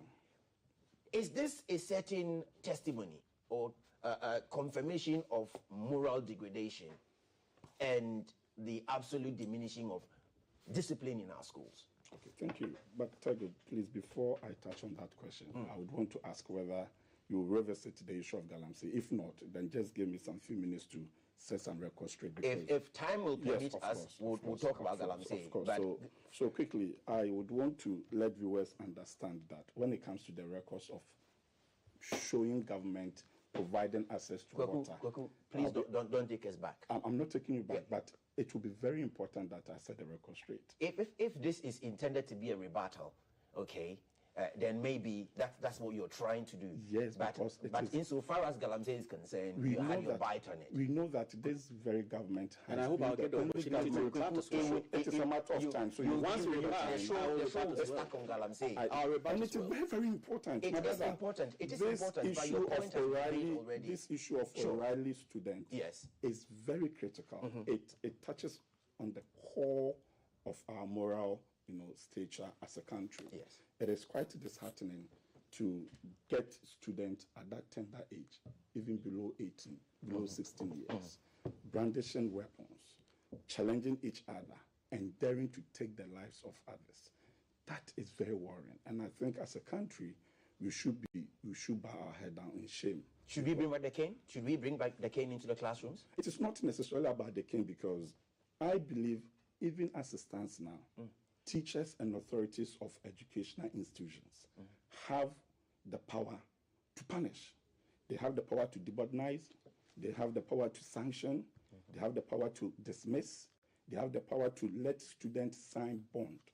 But this whole incident that broke last week, I feel that the authorities of the school have more to do, because when you hear report, the first initial fracas between the two students that resulted to the death of the other happened at the full glare of teachers. And the question I ask myself is that the fact that you are not supposed to beat, the fact that you are not supposed to directly mete out any physical form of punishment to a student does not stop you from preventing students from doing what is not right, does not stop you from dragging students to the authority, does not stop you from bringing students to the disciplinary committee. So the fact that you are not supposed as teachers, as mentors on campus to discipline directly does not take away the authority to ensure sanity, the authority to ensure law and order on campus, because campuses are restricted institutions, and then they are restricted so because we expect that students pick up some basic rightful characters, not to go and do all these things. So I have heard the call from GS that they would want to ensure that they crack the whip, and we encourage them to do so. That being said, let me come back to the Galamsey, please, and it is very, very important. Tebo, this government is the only government that has added more to water supply and access to potable water in this country. My brother talk about WA. Now, as we stand now, we have 75 million barrels of water every single day that is produced or supplied. And then it is based on, and that is against their 40 million daily production. And it is based on this record. Let me just take time. WA alone, in 2017, October, the government of Ghana and Nana Addo Dankwa Akufo-Addo and Dr. Mahmoud Bawumia produced 3.3 million gallons per day, commissioned in October. And this whole establishment, WA Water Project, is producing 3.3 million every single day. Akemoda Water Project, 7.7 gallons per a day, commissioned in 2018 in November. Upper West Water Project, 4.5 million gallons per day, commissioned in August 2022. Accra Rehabilitated Abandoned Treatment, Sekendi Takrado Water Project, 22 million. Keta Water Supply Project, 7 million gallons. So when it comes to having or providing for Ghanaians to have access to quality water, this government has done far, far, far better in terms of records. That's notwithstanding, my brother. These things you just mentioned, these statistics, yes, are these projects you've started from scratch and you're producing at this level, or that these are projects that existed and you have only built on the existing infrastructure? These projects, and you are increasing these capacity. projects were commissioned, right, and started operating under the MPP government. Okay. It is not project that have been in existence. So that has been in the last 7 years? That has been in the last 7 years. Okay. And the records are there. When you go to Ghana Water Company or Commission, you get all those information. Now, Just the last bite on Galamsey. Just so that we don't stay in Galamsey. It is quite unfortunate that our brothers would want to pontificate at their side. Don't do this. We have the moral justification. We have talked about this already. So I think it is always better that Ghanaians will know. I'm going to bring off the Ghanaians will know that. Lawyer, you have the floor now. Yes. Is it evidence of moral degradation? Is it the evidence of loss of grips on discipline in our schools? I'll spend the first minute to rebut the very empty points my brother spoke about. It's very simple, very easy for. Are you going to stay on Galamsey? In 1 minute. Are you going to stay on Galamsey? I think that he speaks first. Are we going to stay? When he rebuts, I have. When you do that, you bring him into. He just okay. That's right. You have when he rebuts, you have the floor. Then it becomes evil. You have the floor. The fact of the matter is, it's very simple for a member of the government's communication team to so simply and easily sit on TV to band out figures. It is not true. The viewers that are watching, you know your water situation. You see, just like they say they have arrested the dollar and then thrown the key to the IGP. Was that not a clear lie? There are several examples of lies told by this MPP government. So if you sit on live TV and say you have provided 10 million gallons of whatever of water, the people on the ground are there and we don't have water. Even me in my house this morning, there was no water. If it is true that indeed, that this MPP's intervention on water supply, where, as he has said, it won't be the case where we wake up every morning and people have to carry barrels of water in the city of Accra. In several parts of this country, there is no water. In Tamale, there is no water. Don't lie to the people of this country. You have lied enough and we are tired of those lies. Put them aside. On the issue of moral decadence, I happen to have gone to a seminary, which was a school of great discipline. And I think that at the core of education must be discipline. And see, when the NDC talks about free education, fundamentally, we believe in it. We support free SHS. But we also believe that there must be a review in the way education is in this country. And that has been our position from the very beginning, because when you look at what the Constitution says, it says that education must be progressively free. And I think the framers of the Constitution were wise. That's why they said that. They were wise because it's important for you to put things right before you grow. If you don't put those foundations right, you are likely to face all of these problems. Today, we have an influx of several thousands of students in schools with limited teachers. The same level of discipline he would have been able to do if the number of students were less. Right. That is a fact. Right. Sorry. We have several examples of students in various schools who go around the schools, and there's no, like the confines, the boundaries of the school, it's not guarded. Students are able to leave the school without proper control by teachers. Those are challenges of free SHS. We have situations where several teacher trainees have finished school and they've not been posted yet. Meanwhile, you are absorbing several students every year without a corresponding number of teachers that will ensure an exact discipline in the schools. We condemn the moral decadence in this country. And more importantly, we condemn the example of moral decadence that has been set by Alhaji Bawumia and Akufo-Addo. We take exception to the examples of corruption, the examples of favoritism, the examples of nepotism. I mean, they've made it so fashionable that it is okay for party tax to go into the studios of media houses and misbehave. So all through, students are seeing examples of so much lawlessness. And I think we must hold the president and the vice president to task. Leadership is cause. Every other thing is example. And they are constantly giving examples of indiscipline to our children. Look at the way the public purse of this country is being run. Are you not letting the children of this country know that that is a wrong way of handling the resources of a country? You have party tax even just today, yesterday, which is cause for the NDC youth to speak today. I'm just giving an example. It's about the whole issue of moral decadence. Are you suggesting that this unfortunate incident has been a result of all that you are saying? It is condemnable that things like that are happening. Yes. And it is a fact that the student-to-teacher ratio in our various secondary schools is very high.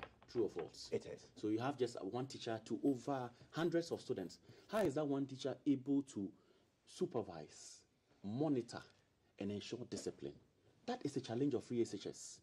So if President Mahama says that we are going to review free SHS, this is one of the examples.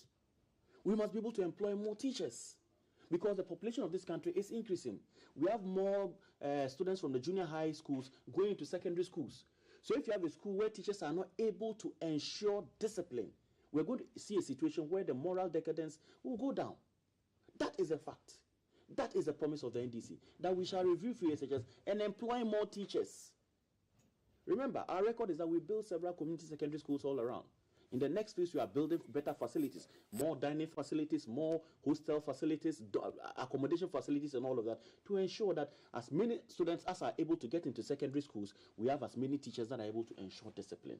That is the record of President Mahama. We are committed to that, to ensuring that discipline is at the core. You see, when we talk of discipline, it's multifaceted. Yes. It is not just about holding a cane and saying, I'll cane you if you do something wrong. It's also about making sure that the entire system is set in place for the exaction of discipline. I give the example of my school. In my school, for example, it was fenced. With security, you can't get out. If you get out, there are dire consequences. And there were enough teachers to take care of the limited number of students in my school. We're just about 300 in my school, with a corresponding number of teachers.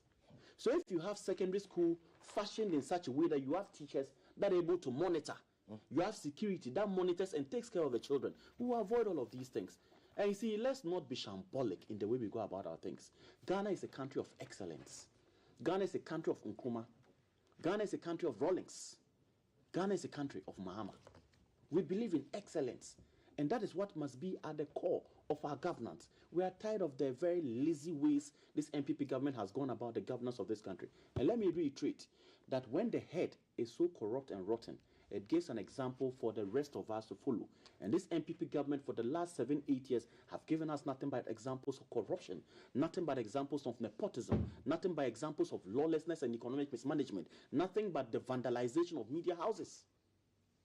So students see, children see on TV that it's okay for you to hold cutlasses and guns and attack a media house. And they think it's okay to do that. But that is wrong. Get alarmed when we begin to see such things in our school. We are. That's why the NDC is saying that we must reform education. Why do you have to even politicize it? Is not politicization. The fact of the matter is that your government has not handled even the influence of social media. Let him make his point. Let him make his point. Let him make his point. You let him make his point. It is not politicization. And for you to say, let us not politicize, we are not being partisan. But this is a matter that needs political attention. It's quite it needs political attention because the political leadership is the one that must solve this issue. Can be brought forward to mitigate or to take care of such reform free SHS, employ more teachers, provide security in the various secondary schools. There's this common saying that a hungry man is an angry man. We have several students in our schools who no food. Quality of food is so bad. Some of them cannot even eat. So you wake up, you're even angry at the system. We are angry at the system. These are realities we must face. Yeah, but we would be hypocritical. For a student his age, they will say they are angry or hungry, and for that matter, they brandish a machete that big and hide it in their school uniform. There are laws. There are laws that must be used. On the issue of Galamsey that we just left, the political will by this government to act has been missing. Political will. Look at the several examples of corrupt officials of this MPP government. Have they had the political will to prosecute them?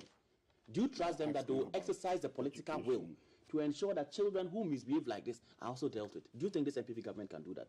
Well, so overall, he is going to be dealt with. Overall, I think that leadership is cause and every other thing is effect. What we are seeing is the effect of the leadership of Akufo-Addo and Alhaji Bawumia. And the children of this country need guidance. They are the future. They own this country more than you and I. All right, and we have responsibility to support Let's move on from there. Kweku, in your opening remark, you spoke to Otumfuo's attending Osaberma Kusiata II's call to grace the occasion of Fetu at 60. What does that attendance tell us about friendliness, unity, and traditional authority? Sure. Quick one before that. The MPP government under Nana Addo Dankwa Akufo-Addo Tego has been able to show serious commitment to upgrading our educational system. For that matter, since the past 7 years, it is only this government that has been able to recruit over 136,000 teachers to really support and leverage the student-teacher relationship. And that you cannot take away from this government. The issue before us is about access to social media, exposing our children to some moral, decadence that really affect their upbringing. And that is where we should focus our discussion on. And like I've already stated, schools should be empowered in a way to manage student access to mobile phone because of the advent of social media. But the problem has always not been with the students and the schools and then authorities. It has also been parenting, because I believe the father of the child. So the question is that, what has been knife to another person, courage to manage access to social media In of fact, students? that incident really left a lot of questions. The argument started. What was their actions when it moved away from being verbal and becoming physical? Yes. What did the teachers do to ensure that that argument is broken up and it doesn't even come to a fight? Yes. And what was the role of other students in influencing or cheering them on to say, go on, you can't do it, you can't do it? I mean, these are all questions that must be answered.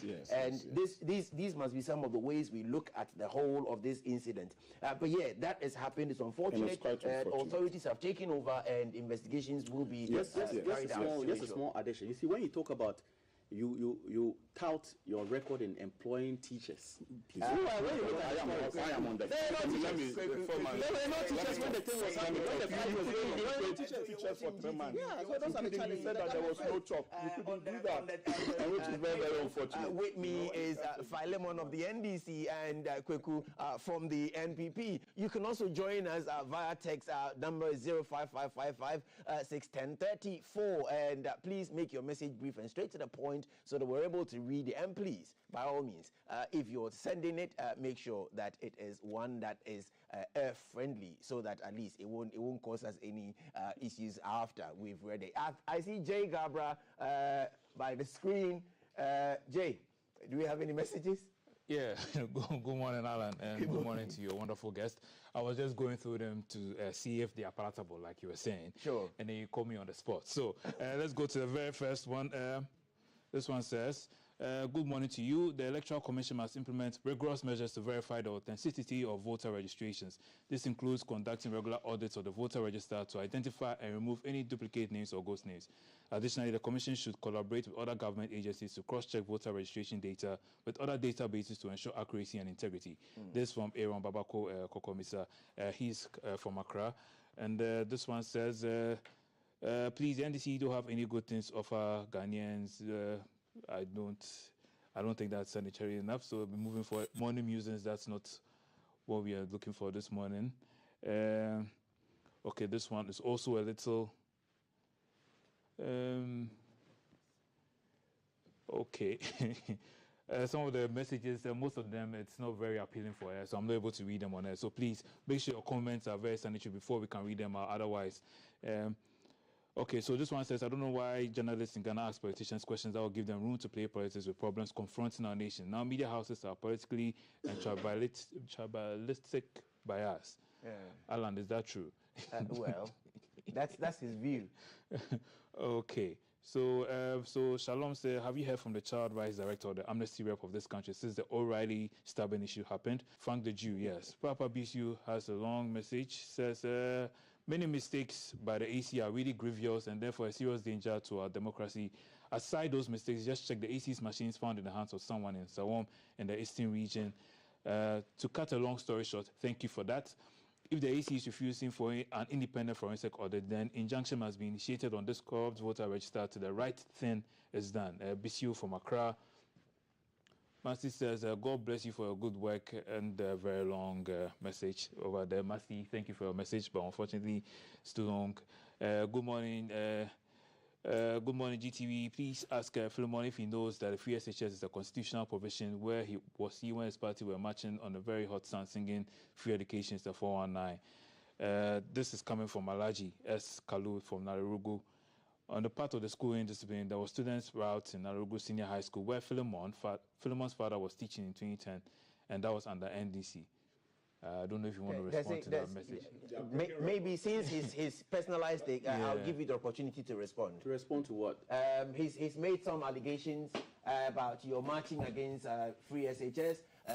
there was rioting in a school where your father was a teacher. I don't know how that makes him a guilty person. And I mean, these are matters whose integrity are questioned. And who is the person? Are you aware who the person is? Was your father from Alaji as I thought I give me the chance to respond to this. Teacher? You don't ask the questions. I answer. Yes. Oh no, but let me address it. Because you were creating the impression that it is only under this government, but somebody has got the fact. This cannot I would rather we don't call it a fact. Someone whose number you don't know, you call it a fact. If someone sends a text message down and calls you a medra, are you a medra? Philemon, let's get it down. Someone sends a message right now and calls you a medra. Please hold it. Please hold it. Please hold it for me. Kweku, let me run the show. Kweku, let me run the show. Kweku, let me run the show. In this case, a personal statement, something personal has been something personal. Now somebody picks him and Kweku, you do it. You also do it. Kweku, you also do it. Kweku, you also do it. In this case, GTV is even unable to ascertain, which is why I asked him the question. So please leave that with me. Let me deal with that. I beg you. Let me deal with that. Okay. So the allegation is something to do with a riot in a school where your father happened to be a teacher. I don't know how that makes your father a guilty person. Wait. So if there was a riot in a secondary school, so what's the issue? No, you made the initial statement. The issue is that please leave that for me, please. Please leave that for me. Are you a host as well? You know what? Yes. Because we are unable to ascertain what the person has said there. Let's do this. We would completely disregard that. Absolutely.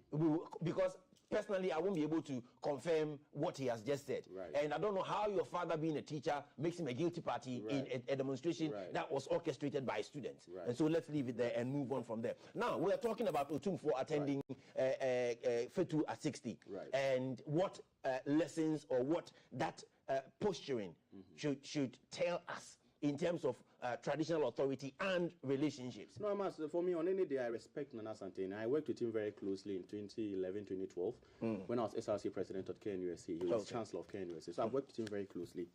And he's a man I respect in great ways. And I can't help but notice the fact that what he did with the Gaman chair, which was very admirable. He's done that with the voter chiefs. I mean, so it's very important for inter-ethnic cohesion in particular.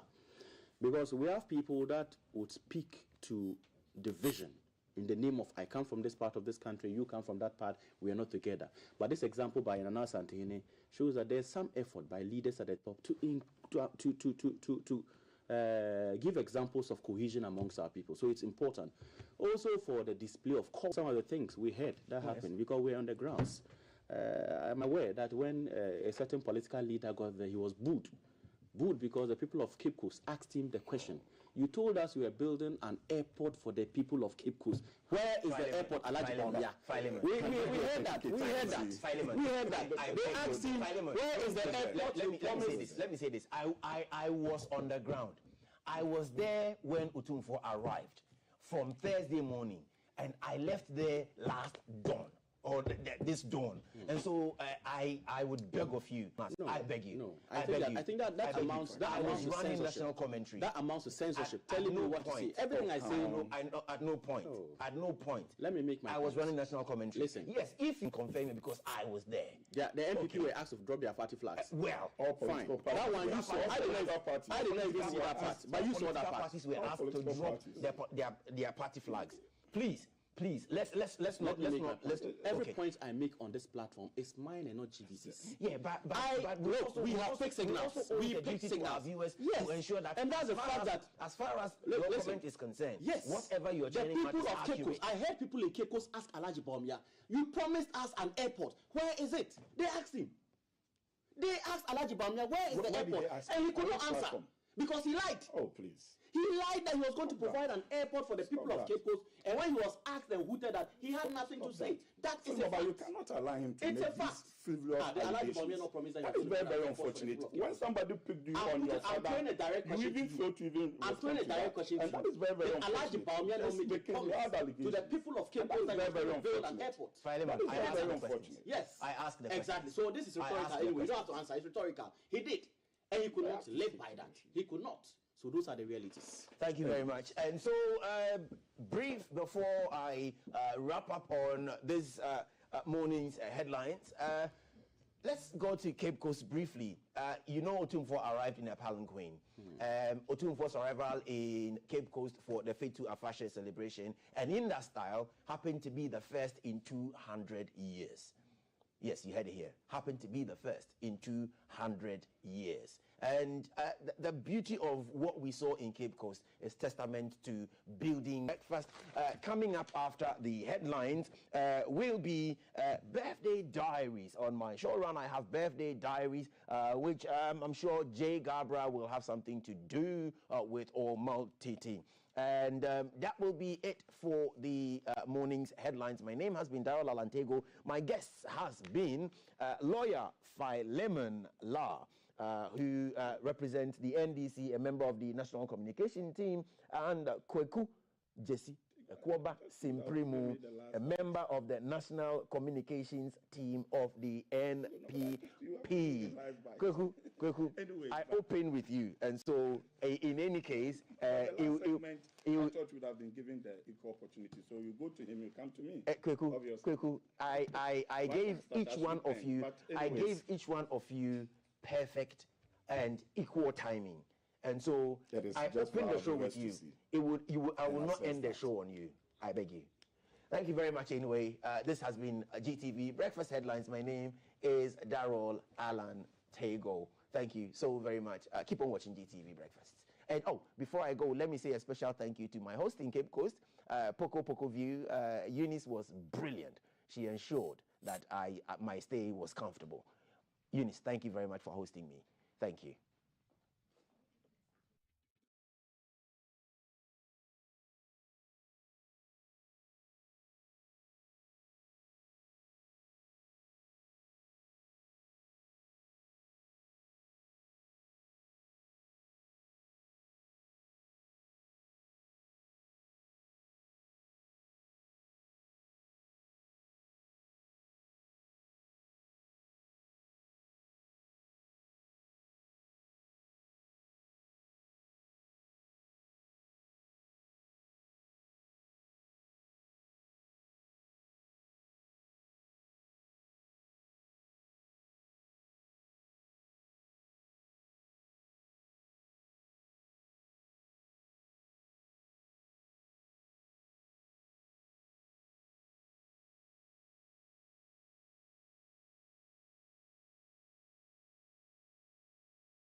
conversation on mining. I am Altiti Saida Sadek, and I have a guest in the studio. She's a team member from the NDC's communications team. We're still looking at the manifestos, and we're putting them in focus. This morning, the focus on the manifesto of the NDC seeks to look at mining. The National Democratic Congress unveiled its mining policy and its manifesto, aiming to revamp the mining sector and ensure sustainable development.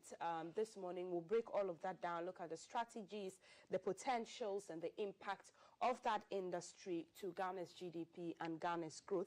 And to do that is Ajua Ejapoma Ansang. She's a communications team member of the NDC. Ajua, good morning. Welcome to the show.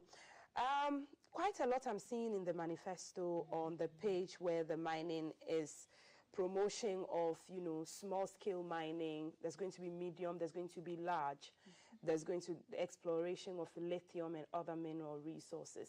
Before I start with that, Ghana has a game today. What's your prediction, and who do you think is winning? We lost our game to Angola in the first leg. Yeah, good morning to your viewers. And for Ghana football and football in general, I try as much as possible to stay away from football because I value my mental health. Hey, yes. You're still a Ghanaian, no mental health. Yes, I support them. I hope they win. But the last time I got actively involved, I was hospitalized. Hey. Yes. Wow. And so I try as much as possible not to even watch. You laugh so deeply or too much. Wow. Yes, and so I wish them well. Okay. I hope we win, but I don't think I have the heart to be watching our Black Stars. Ajua is guarding her heart. She yes. doesn't want him to wahala. Then she can't eat tonight after the game. Yes. But yes, we're wishing the Stars. I wish them very well. The best. Yes. And before I begin, I would like to also bring to the attention of our viewers that just yesterday, the NDC launched our manifesto desk. This is an initiative that was begun by Shafiq Mahama and Fatah Mahama. And so you'll be seeing us in your neighborhoods. When you see us on our manifesto desk, you need to approach us. If there's anything you do not understand in the manifesto, we are willing to explain it to you. The desk is manned by young people who are explaining the policies into details to people who want to understand. Okay. And so when you see us, approach us and ask us questions.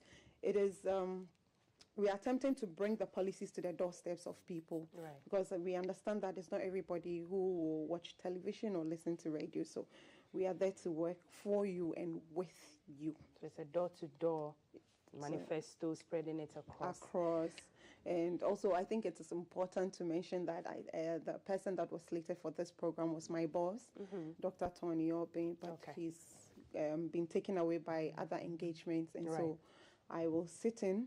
And I have been told that whenever I speak about illegal mining and its effect, I become overly emotional. And so this morning, I'm going to try as much as possible to hold it together and take my time to explain the policies without sounding very emotional. But beneath all of that is a girl who is utterly frustrated by our current situation, looking at our water bodies and what is happening to our land. So I'll just bring out the water, which, this is from months ago when Kafri Day visited the PRA and took samples of it. The water doesn't look any better from most of the rivers across the country. There's been task force, Galamstop, different ones launched by your government at the time and the current government. What stands out in your policies about the mining sector?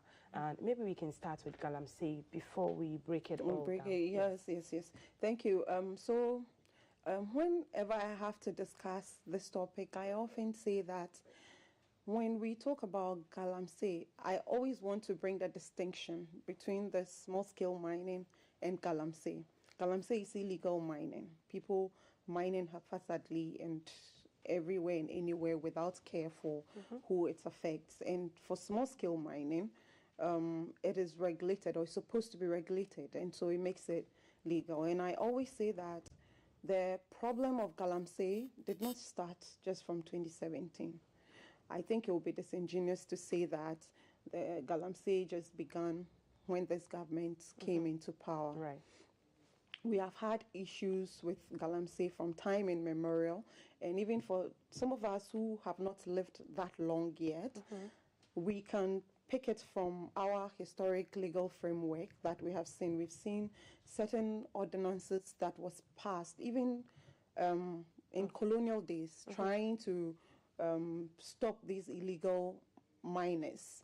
Until the time of, until I think 1986, when we saw that established the Minerals Commission and then sought to liberalize mining. It was illegal and criminal for any local person, individual, to go into any place to try to mine.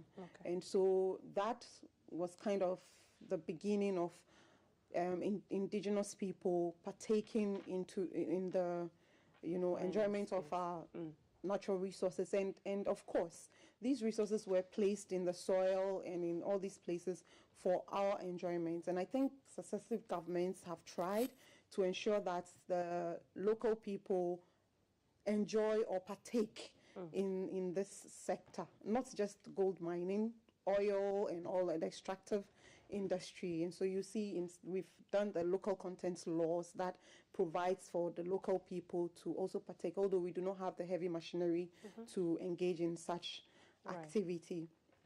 And so we have tried to, like I was saying, we have tried to, manage the situation so that although we know that the extractive industry plays a critical role in our socio-economic development, we look for ways that are effective, sustainable, and efficient in exploiting and utilizing these natural resources, because we cannot enjoy these resources at the detriment of everybody, our health and our very livelihood. And so I think we came to promulgating the in 2006, we sought to kind of consolidate all the laws that was regulating mining. Before it was further amended, that was the Act 703, before further amended to Act 900 and Act 995. Okay. Now, these laws, they did something very, very good. They were able to create specific offenses for people, because initially people were just mining anyhow, and even if you got hold of them, it was kind of difficult to prosecute them because the laws were not very clear. But these laws created specific offenses and punishments for people who flouted the mining laws, and also gave a clear terms and conditions as to how a person is to obtain a license and under what conditions a person's license will be revoked. And also, when people could mine anywhere indiscriminately, this law sought to define an area. So if you went for a license, there's a defined area where you are supposed to mine, and you're not supposed to go outside of that. And so when we look at how we have tried to manage this situation, we've come a long way, especially when you look at the laws that we have tried to enact to try to hold this whole situation. Now, like I have outlined, every government have tried to do something. The fight hasn't been easy. But today, I think that Galamsey have become very topical because of certain things. The Ghana Water Company is talking about turbidity, cleaning the water is becoming more difficult for households. And so eastern region, some parts of Ghana experiencing, shortage of water due to the pollution of the Pra and some of the tributaries that the Ghana Water Company takes water from. Your flag bearer has talked about how he will prosecute offenders, if my memory serves me right. It looks like Erastus Asari Donko, the reigning GJ Journalist of the Year, and other people in that space have said that under the guise of the community mining scheme, Galamsey is being perpetuated. Okay, so I'll take it one after the other. You talked about the water supply. I mean, I think we all know that for a country to develop and to grow rapidly and be on the right path, there are certain key sectors or certain key things that we must pay attention to, and one of which is the energy sector, communication. We can talk about road network, and the next important thing is potable water. And like I've said, government after government have done their part to contribute to it. And I remember that the NDC, before we left power, had contributed about 77.5 million gallons per day of water to our national water supply system. And then I do not say this in a vacuum, because the projects are there for us to see. We can talk about the Pond Water Project expansion, which is today giving us about 40 million gallons of water per day. We can talk about the Accra Tema Metropolitan Assembly water project, giving us about 9.2 million gallons of water per day. The Teshi desalination water projects, which I have been personally there, because I think my friend lives around there, giving us some 13.2 million gallons per day. We can talk about Insawan water supply, Isechuri, Chebi, Osinase, the 5-town water project, which we did around Chebi, and then the Barakesi expansion, Asante Mampong. We've added a whole lot of, so we understand that giving potable water to the people of Ghana is very, very important, and it is crucial to our daily living. And so with the cry of the Ghana Water Company, I think it is valid. And like I was saying before, why has this become topical? It is because now our water bodies are more turbid.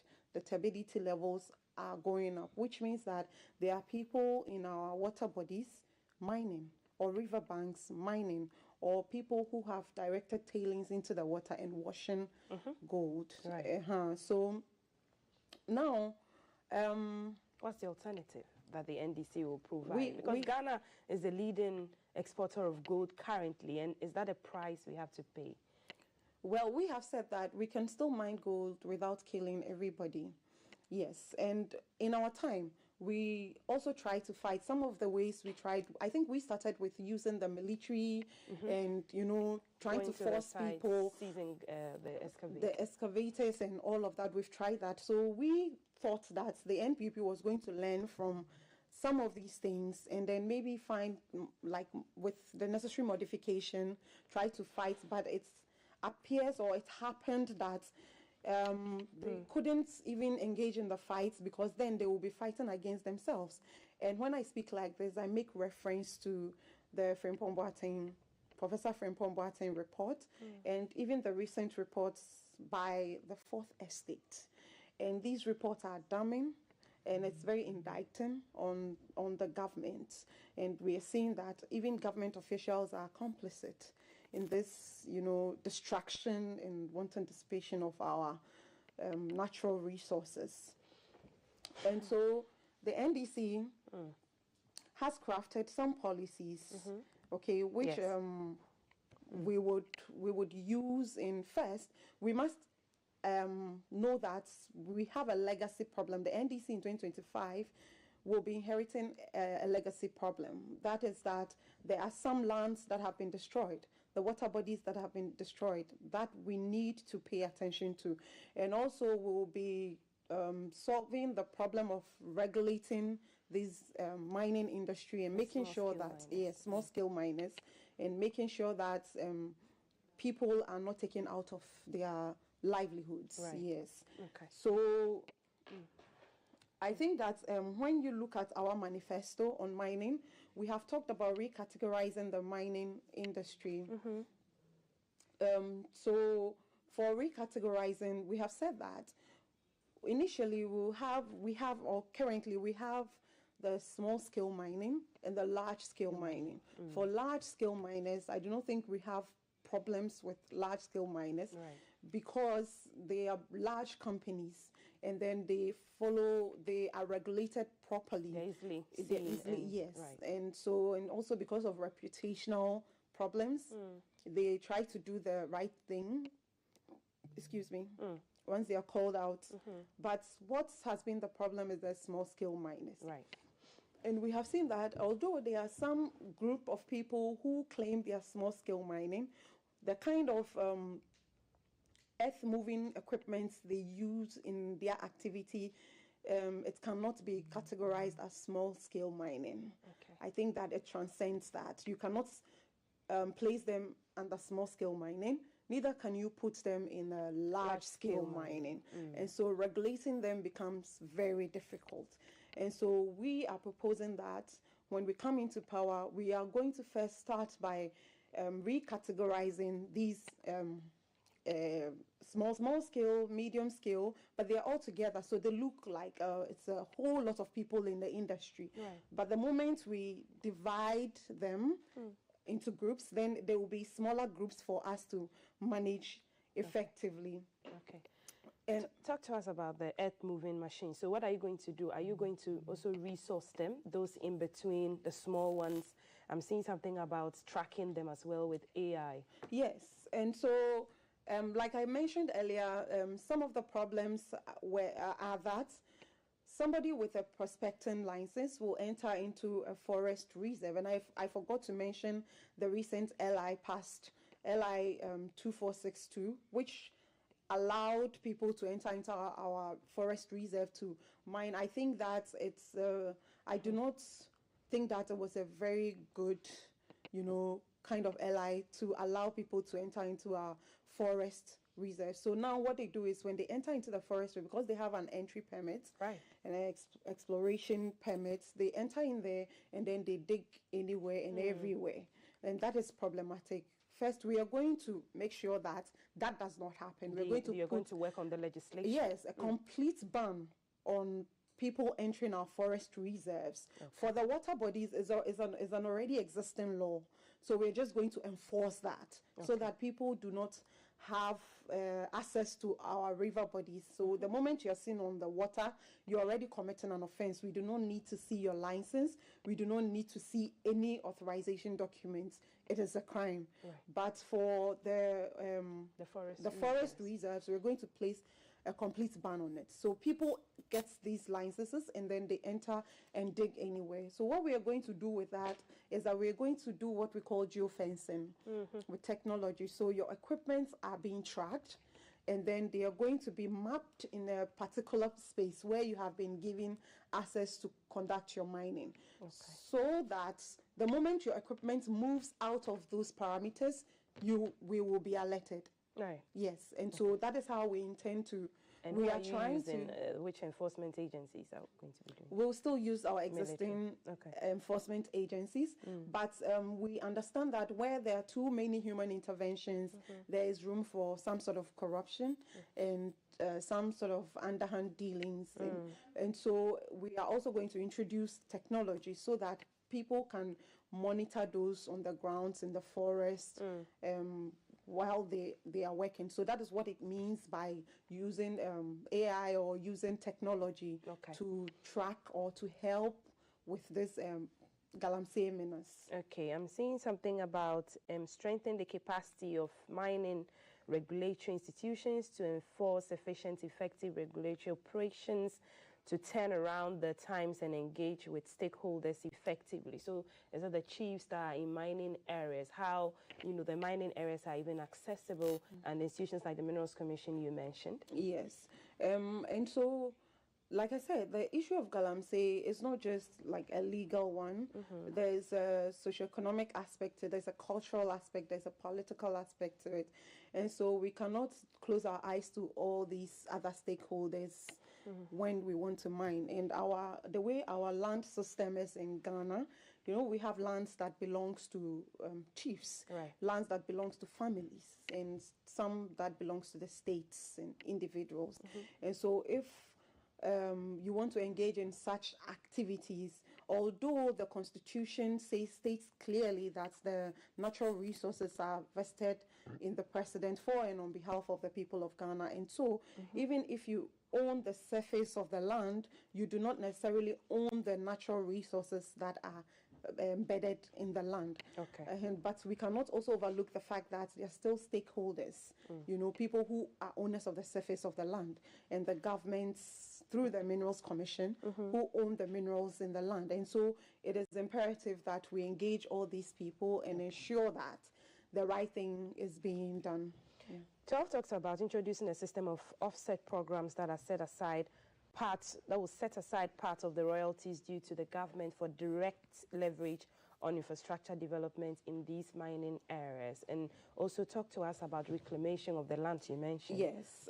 So you see, there's something we call the Dutch disease, and when you look at many mining areas or mining towns, it is often as though, although the natural resources are there, the people end up poorer. Yes, and they are the end of all these kind of diseases. You see, Burley, ulcer, cancers, different types of cancers, and the people. And like I said, initially it will be the big companies mining in those towns. And even now we have foreigners who are collaborating with some local people to mine in these areas. Initially, the indigenous do not have the capital to even engage in such activity. And we have seen the reports by Professor Frimpong Boateng stating and pointing at political figures, especially in the ruling NPP government, engaging in this kind of activity, galamsey activity. So the indigenes stay in these towns. They do not see any sort of development, although the money, the gold is being taken from their town. And so I think it only behoves on us as a people to be deliberate about the development of these towns and to ensure that while we are mining in these towns, we do not leave them to rot. The human resources, they are also developed. They are given good infrastructure, and they are built completely and holistically. I think that's fundamentally been the cry of a lot of people with most of the the things that we either export or we produce, whether they are cash crops, and leaving the people poor and impoverished. So, since we're talking about royalties, let's look at the Ejapa deal. What's the NDC going to do about that? Ejapa deal. Well, I don't know if I can comment on that this morning, but definitely something is going to be done about it. But I will talk about the reclamation, how we are going to reclaim the lands. So if you look at our manifesto, we have said we will put together a reclamation board. We'll introduce a reclamation bond so that mining companies will have to put certain amounts down that after they are done with their activities, they can choose to reclaim the lands, or we use these monies to reclaim the land. So we are not going to just sit there and hope that after you are done digging the soil and causing all the problems in the environment, we are going to hope and beg you to reclaim the land. We are just going to take a bond, which is either you reclaim the land or you leave and then we use that money to reclaim the land.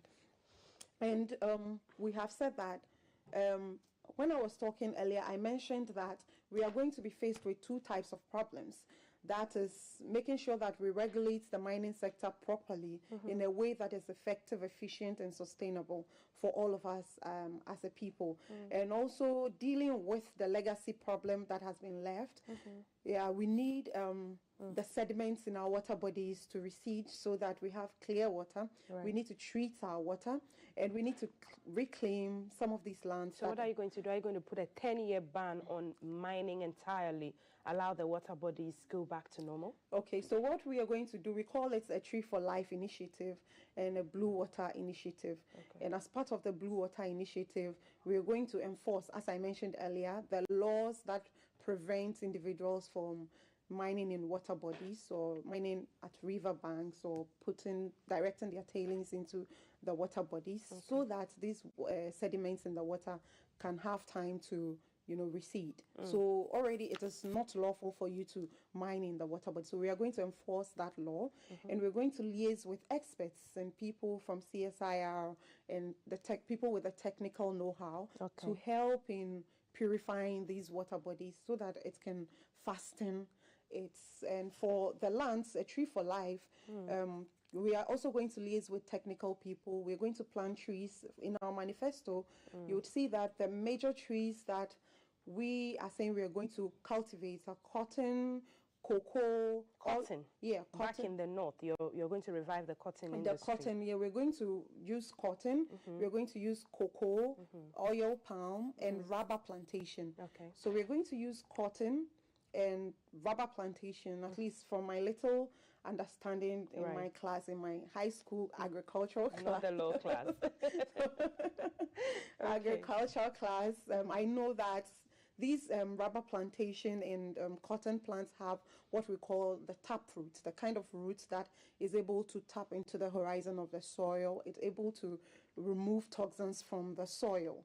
Yes, and so if you want to reclaim lands, I think I have had a first-hand experience with a mining site that has been reclaimed. I think when I was at Legon doing my first degree, we went on a student's trip to Kenya, Nairobi, where we went to see this mining sites. It's called Bamburi Hela Park or something like that. So it's an old mining site which has been reclaimed with plants. So they plant all sorts of things there. So usually you use plants that are indigenous to the place, so because they better acclimatize with the place and they're able to draw toxins from the soil. So we will be using this kind of plant, cotton, rubber plantation, oil palm. Oil palm also, research shows that it is able to survive in such environments and also help take out toxins from the soil. So we'll be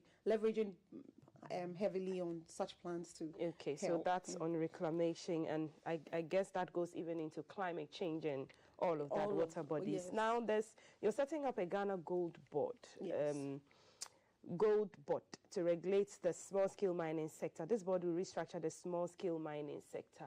Are you not doing what you accuse the current government of doing, setting up, institutions here and there?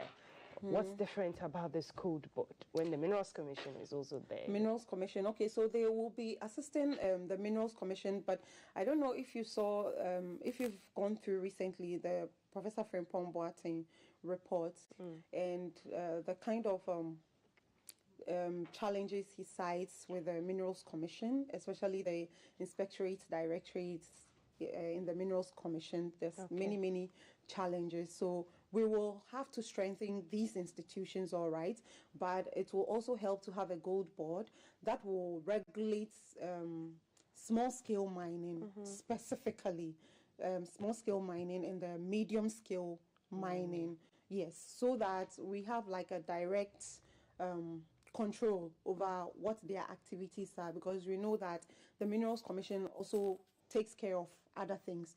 And the most difficult aspects of the whole extractive industry when we come to gold mining has been with how to control the small-scale miners and how to regulate them. So we would want a body that has like kind of a very straightforward directive to make sure that these small-scale miners are regulated. And I say this because I think we have gotten to a point where it's like a state of emergency. We need to do this immediately. We need to do it fast and hard. And so I think the gold board, small-scale miners. Okay, there's a point talking about mapping and lithium mining. I'll come to that, but we talk about industry, the product to industry, and then the end product, demand and supply. I'm seeing something about jewelry, working on stakeholders to revamp the local goldsmithing and jewelry subsectors to increase value addition and global competitiveness. Tell us about that as well. So I think that it is not just in gold mining. I think in most of our natural resources, even our timber, cocoa, and we are always exporting raw materials, and the survey and the research will tell us that we are processing them. And countries who are into manufacturing processing are inadvertently creating jobs for their teeming youth and also helping their economies. And so I think that it is a step in the right direction, that as we are extracting these minerals and gold and all, we do not export all of them, but we also set up a place or a mechanism to be able to process some of these so that we're able to benefit entirely from. And the ordinary Ghanaian will be able to afford it. What's the system around it, going to the ecosystem around it to ensure that, well, it's gold mined from Ghana, it's minerals mined from Ghana, it's used to produce these jewelry. gold. And so if we are processing it here, not only are they going to be able to afford it, there is going to be also creation of jobs for young people. You get it? So we should look at that also. Right. Yeah, so we create jobs for people. If there are jobs, people will be paying tax, the country will be better. People will be better placed to afford the luxuries they want to have. Okay. Yeah. I was talking about lithium as well, and the royalties due government, direct leverage on infrastructure development and all of that. Do you see the current returns, royalties that we get from some of the deals that we sign with some of these foreign companies that come in to mine our minerals?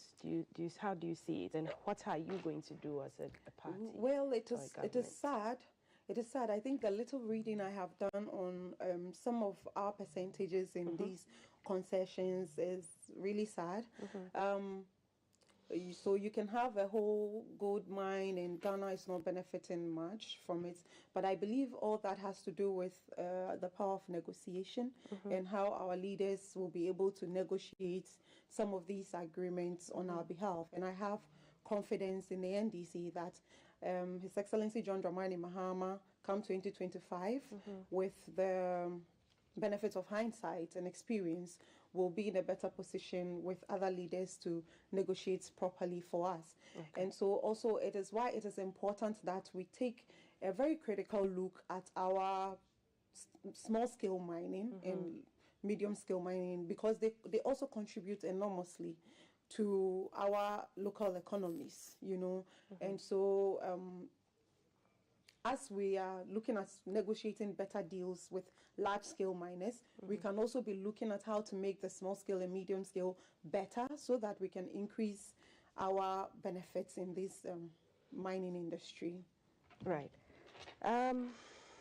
What else? There's a lot in your manifesto about mining, but we understand how important it is to the nation's GDP and growth. There's something about collaborating with foreign partners to invest in national minerals mapping, particularly for mapping and development, lithium and critical mining deposits. Okay, you talked about that.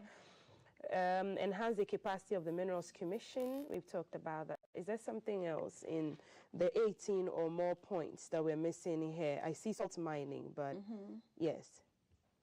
Is there something? Yeah, the extractive industry is quite large. It is. Yes.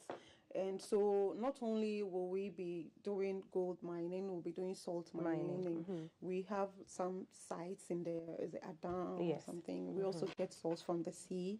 And for salt mining is a large market because of the enormous benefit of its byproducts. You're getting caustic soda.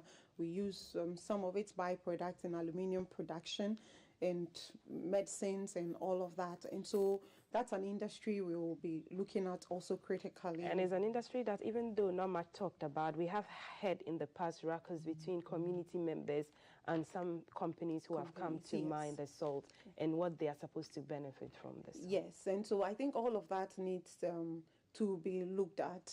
I mean, all of that needs to be looked at. Like I said, I also heard about those kind of fracas between the local people. Right. Yeah, and it is important that where there is natural resources or where natural resources abound in a particular town or environment, the local people there should benefit from it. It shouldn't be the preserve of government officials or people who are only connected to government or connected to power to come and take these resources without looking at the local people. Okay. Finally, before I let you go, you're talking about abolishing VAT on mineral exploration, and then you're developing a special regulatory policy for the development of our critical minerals to ensure an improved benefit for our country. Yeah. Your flag bearer is talking a lot about abolishing taxes, betting tax. There's a lot. Yes. How do we raise revenue there? Oh, there are ways to raise revenue. Talking a lot about abolishing taxes, betting tax. There's a lot. Yes. How do we raise revenue there? Oh, there are ways to raise revenue. I mean, you would agree with me that this current government, we've been able to raise revenue through taxes, and ordinarily governments would raise revenue through taxes, through grants, and through loans. And even looking at the budgetary allocation to government machinery, look at that is being pushed there. His Excellency John Dramani Mahama has said that when he comes, he's going to cut such, budgetary allocations. Is being expended. $58 million used in digging a hole in the center of Accra.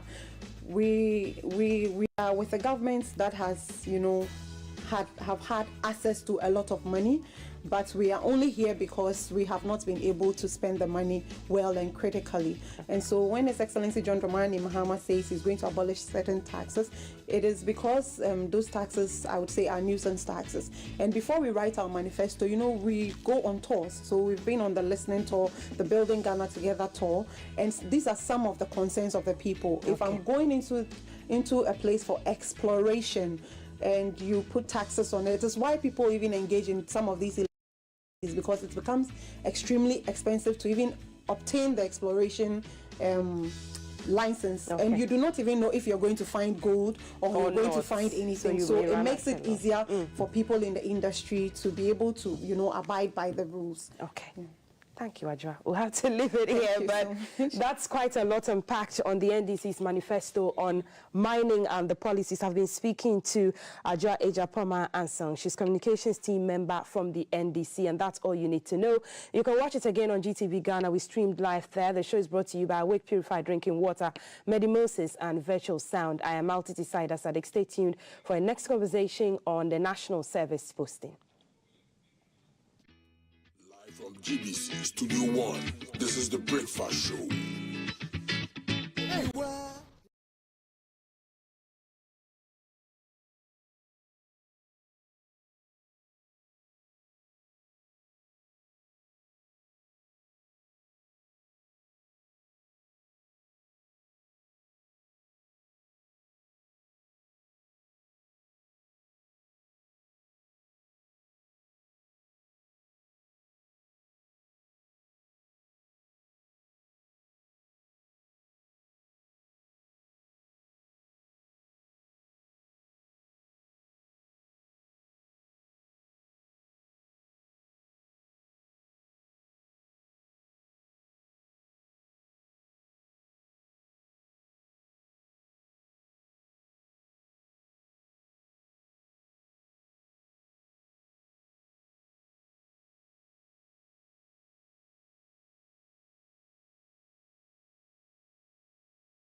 It's 9:13 a.m. and welcome back to his nomination.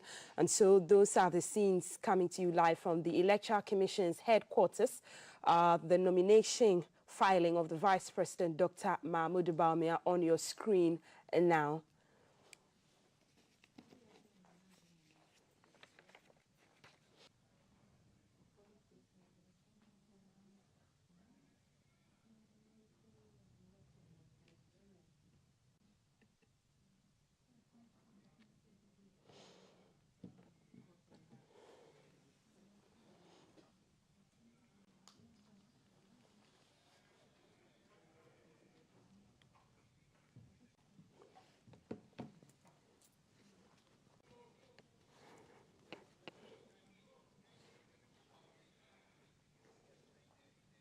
The running mate of the flag bearer, Dr. Matthew Opoku Prempeh, the Chief of Staff, Madam Freema Opare, is also in the, in your view there, and they've lined up to assist the Vice President as he picks up his nomination, as he files to become the leader of the NPP going into the December elections 2024.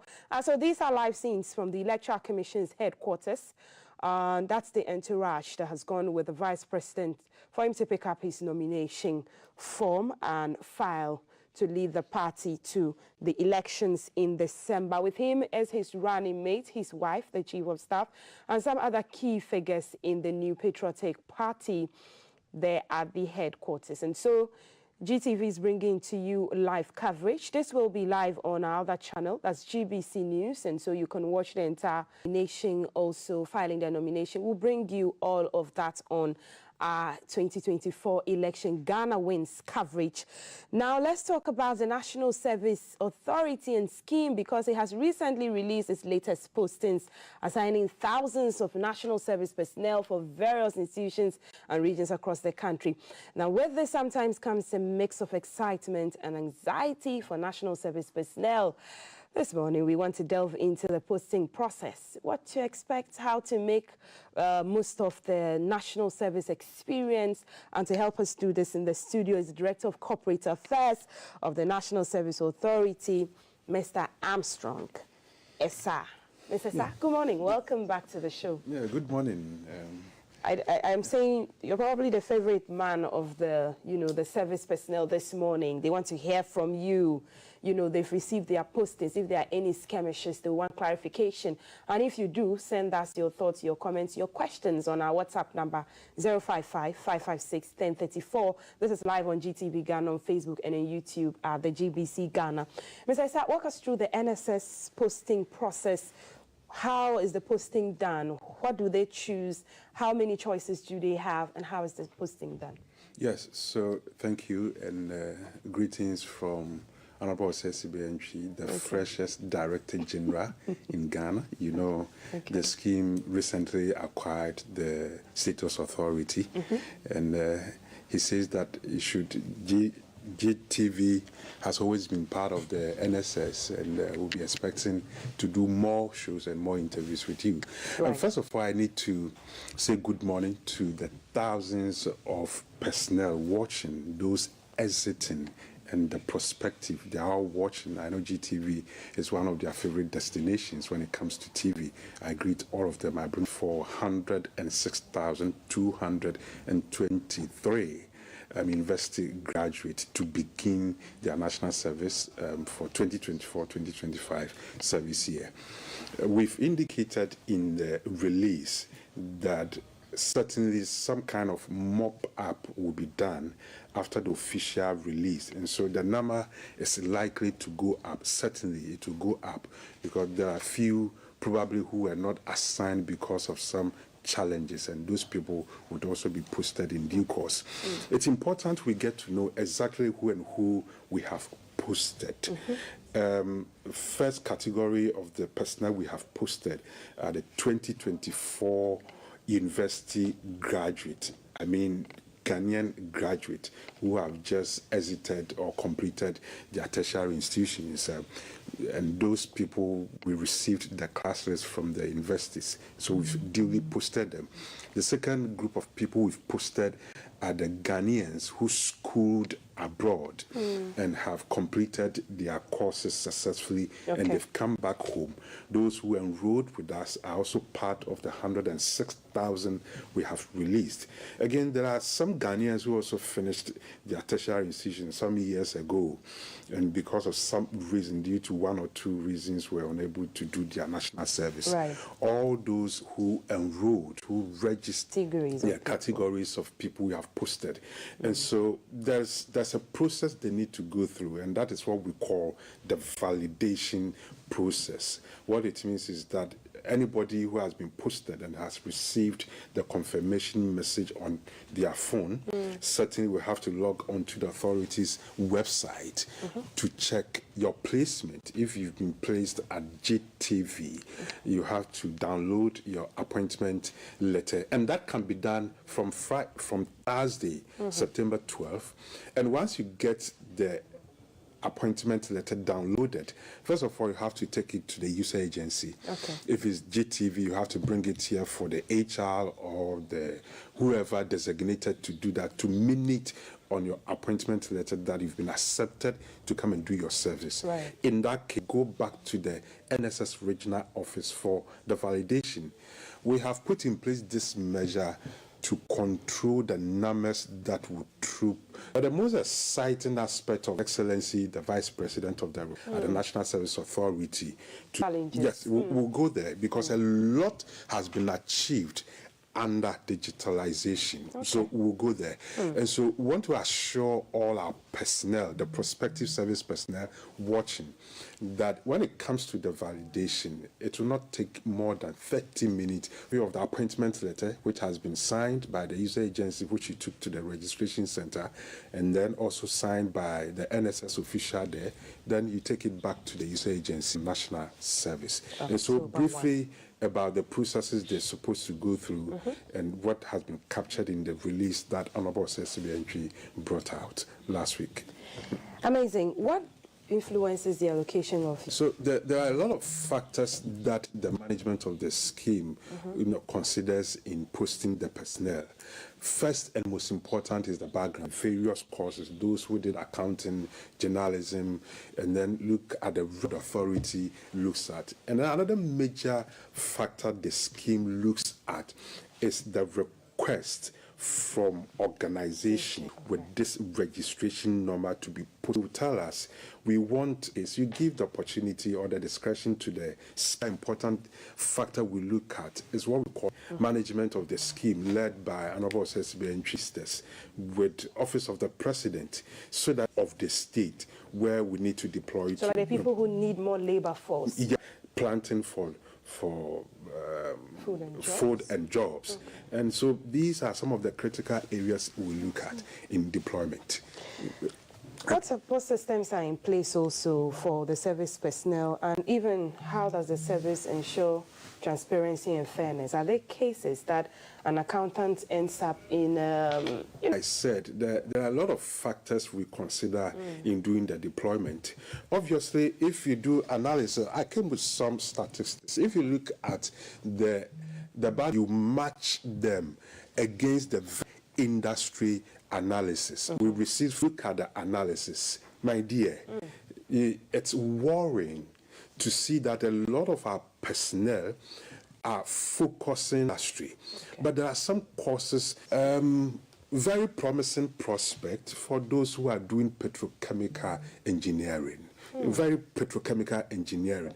But the question is that how many organizations in Ghana are into into that sector? So what it means is that now the numbers we receive from the universities, we'll look at all the organizations related to petrochemical. We'll make sure we give all of them. But if the academia, if the universities all put together gave us 43 once 20 or 30 of NSPs with that background. But the academia has given us, let's say, 50. So the remaining 20, what do we do? So in that case, the NSA, that's National Service Authority, my dear sister, must be good at science. if your science background is not good like me, you cannot venture into those courses. And so what happens? That you can help with our student in the SHS. But the moment you post some of them to go and as a teacher. Yeah, as a teacher. These are some of the challenges. I can tell you, last 2 years, we did a massive analysis audit of our processes and then some courses. Right. You notice that we had a lot of service personnel offering a particular course, but the industry did not need that numbers from with that course. I mean, I'm happy that you're saying that this was presented to the University of Ghana, and so the link of education, studying those courses and being churned out, and they don't have anywhere to go. Yeah, so that's one of the major challenge we have. But of course, because of the creativity of Honorable SSBNG, I think that they should begin to applaud model under the banner deployment for employment. And so he has had a lot of discussions, partnership agreements with other organizations, such models. Tell us, which regions have the highest NSS personnel deployment and which sectors as well? Is it health, education, private sector? Yes, if you look, it needs to tell you that Greater Accra would have the biggest numbers, the largest share of the most of the companies concentrated in Accra. All the ministries are in Accra. All the head offices of almost all the organizations are in Accra. Most of the time would have a lot of the numbers. And then obviously followed by Ashanti region. Yes, Ashanti region, second highest region. And so it depends upon the request, first of all, from the regions or from the organizations in the region to us. And it depends upon the number of organizations in that region. Okay, let's look at the north. Then you tell us about system around the posting, accommodation, transport to places. We know the divide. Yes, Northern region is doing very well. I've forgotten last year the total number of personnel they had, but this year they are getting over 8,000. I'm sure close to 10,000 personnel. If you look at the regional distribution we have here, largely because of the requests we received. Is this for Northern region or the Northern Ghana? Well, I mean the Northern region. This is not part of Savannah. This is not part of. And so they are doing so well. We are so pleased that a lot of the person. And then when you are doing the registration for enrollment, you are also required to choose which a lot of them also express interest to go to the north. If you've monitored our social media platform, we've published a story. And then in 2022, went to the north, very far away, not Tamale, not the city Tamale. The outskirts. Outskirts, yes, Pascal, his name is Pascal, went to the outskirts, and he said, I want to be adventurous. I want to outside the cities, go and support them. He went there, went to the community, and made serious impact. Wow. The community did not even want him to leave after he had finished his service. Now he's a celebrated person at the north. And so we want to encourage all our personnel, wherever we have posted you to, wherever we have deployed you, embrace it, accept it as part of your contribution to national development. I think that these are people that should be brand ambassadors for you, and maybe go to the tertiary institutions and speak about these opportunities that present themselves, because it's a national service. You're serving your country. It will present opportunities for you. Definitely there will be challenges, but how, as a young leader, as a young person against all strifes? Analysis we've done, we have some sectors we deploy our personnel to. Of course, some of them are subvented. The subvented ones are the personnel NSA pays them, and so we deploy them to the public institutions, and the public institution, the NSA pays them, and then we have the non-subvented. Largely, the non-subvented includes the private, and then some quasi-government institutions. In simple terms, the non-subvented personnel are paid by the organizations we deploy them to. So it's not NSS that pays them. So they also have a chunk number of the posting. The Ministry of Health also made education under what we call pedagogy. We've done discussion on pedagogy for quite a long time. This is an intervention by Honorable Osei Entry.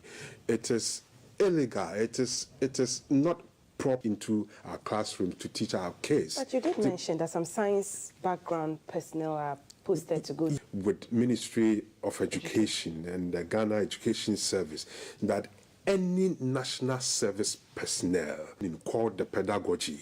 Right. And so every service personnel who did not do education in UCC or Winneba or go through intensive education or teachers of teaching. Right. And so, let's wrap up on the place is full, it's choked. They say they don't need NSS personnel. What do they do?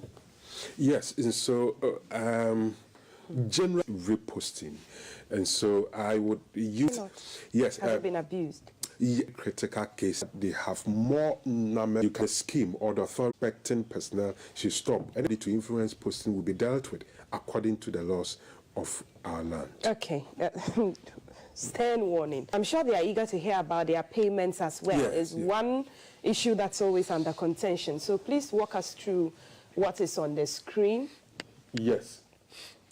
Yes, and so what we have on the screen is the flow chart for validation. Right. So that is the process everyone posted is supposed to go through before he starts his service. I explained initially. You log onto the NSS platform, you check where you have been placed, and then you download your appointment letter. Because your appointment letter has to be endorsed. Stage is you have to go by your user agency to come and do your service and time. Okay. And so our system, and so once you are done with the online booking, signed to you. Right. You go there, just like I said, the process is very smooth. Even sit in the comfort of your bedroom to go through the registration on your phone. And if you have challenges, where do you go to walk physically to any NSS? And have our website is very active. What's the website? Yes, nss.gov.gh. We have our Facebook account as we speak.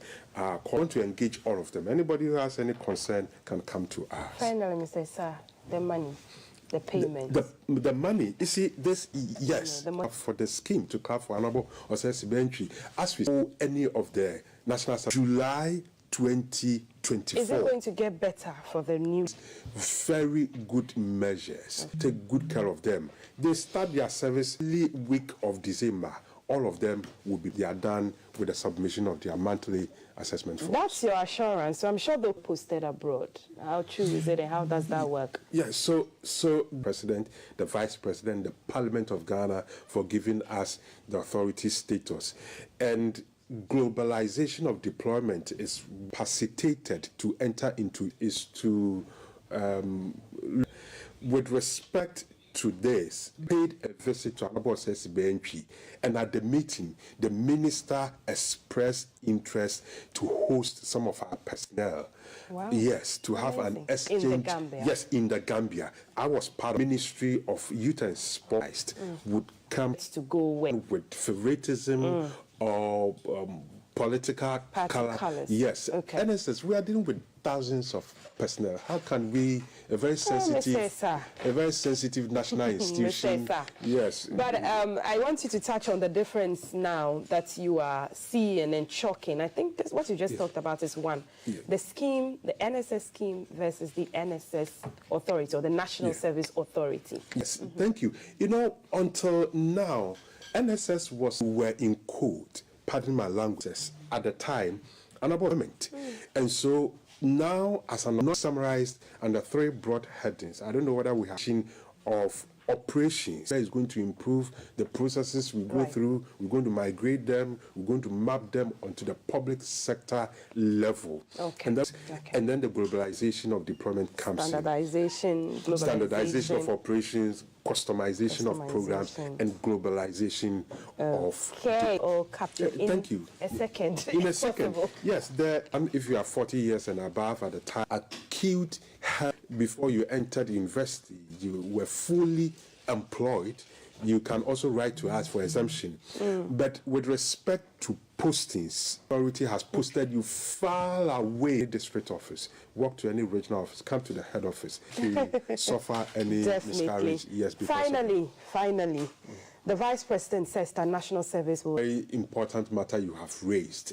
You see, like I said, I raised the exemption. Let me tell you, I did my service forms. You were supposed to mention whether you are fully employed or part-time. If you are fully employed, you are gainfully employed. Okay. And this thing has existed with us all these years.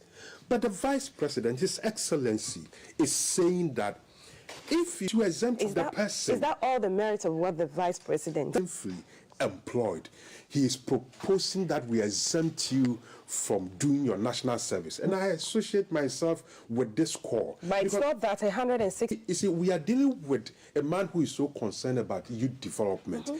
Youth unemployment is one major issue affecting all of us.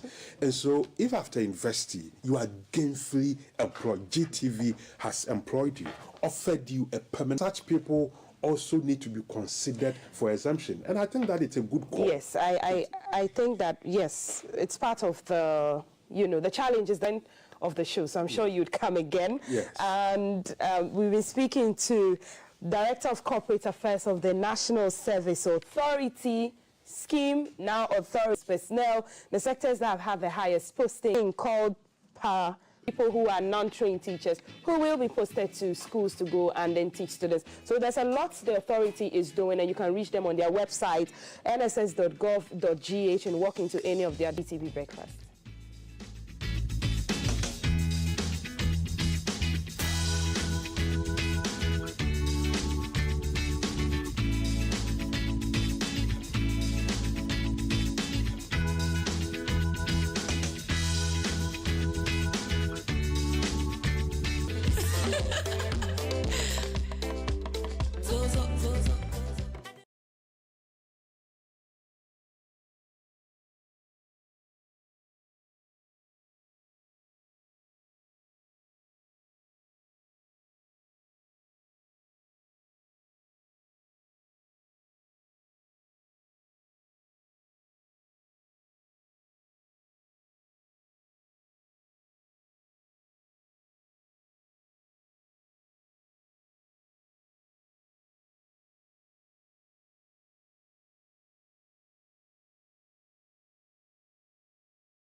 Into the final segment for today. Hi, you're welcome. Good morning. Good morning. How are you doing this morning? I'm well. Yourself? I'm also good. How are the good people of Zabila? They are all happy. They're excited. Yeah, excited. Up and running. Oh, yeah. Is that where you grew up, by the way? Partly. Partly? Yeah. Oh, okay. So between there and yeah. And so, Accra. okay. So between, it's like speaking about your passion for music. Is that where it started from? And how did they help you craft the unique sound that you have? I think my passion for music teacher is trying to engage you. The teachers, you'll be singing and stuff. So that was why I got the interest. But professionally was when I started doing roots. So I had to try and find a blend to add the roots to the professional, like professional music. Okay. So that's how I can. So the inspiration comes from my roots. Like when I listen to indigenous music, it sounds something else to me, like very spiritual. Yeah, it's very soulful and it speaks right to the heart. Yes. I feel like I hear the voices of my ancestors.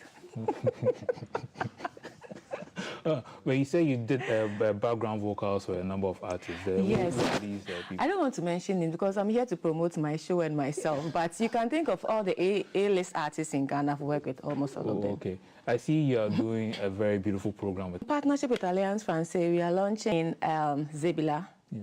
Yes, but I'm based in Accra, but I run it in most of my background, and anyone who grew up in the north or any northern girl knows the struggle of a northern girl child.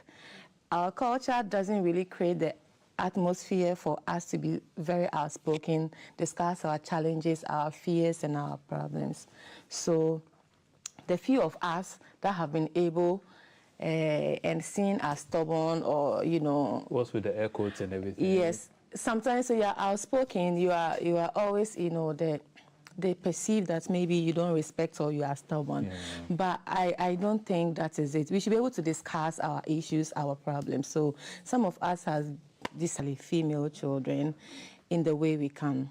Yeah. Earlier when you mentioned it being a cliche and everything, does that mean there's been that kind of struggle like coming up when it comes to young girls? Yeah, I mean, some people just do, I'm to girl empowerment, but I'm not doing that just because it's a thing. You speak up, you know, because we've been made to know that, okay, everything is the man that is the head. Like, we've been made to believe that the male gender is very superior than for equality. Yeah. So it's like... so much like...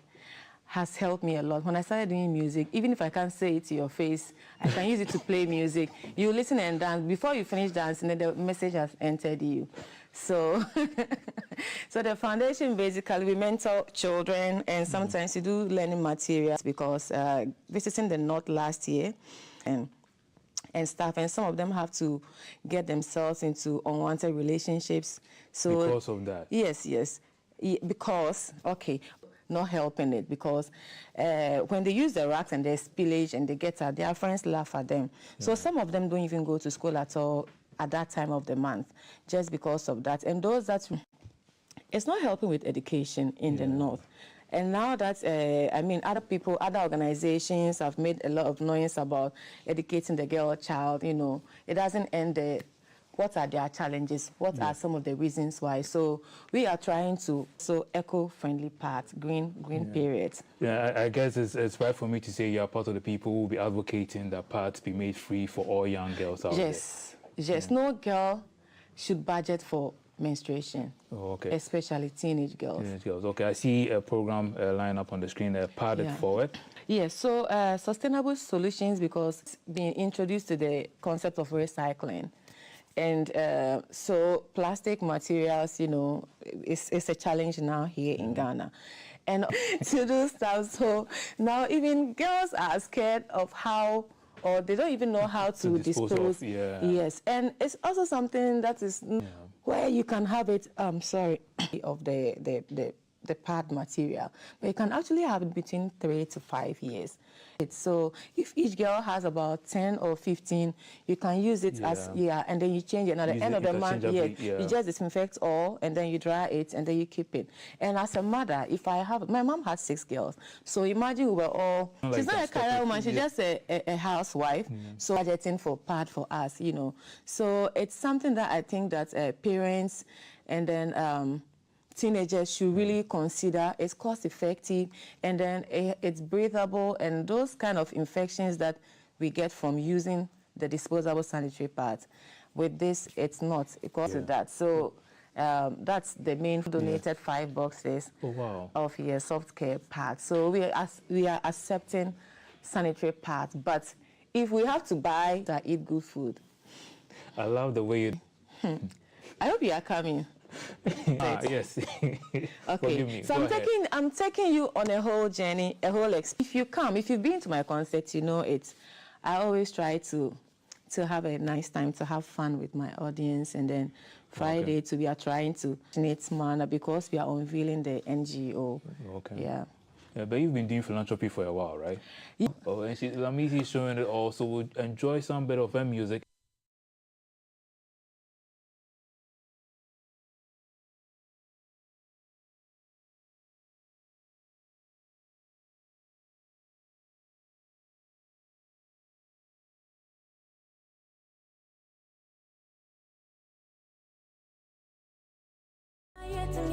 Nas Eliza, hey, when so anyone. Say about it, auto me, that would be so galactic, it's on my nose, so much say, oh, my mama, yet to me, Nas Eliza, hang on it, Kenya, my, when so anyone. Say about it, auto me, that would pack around.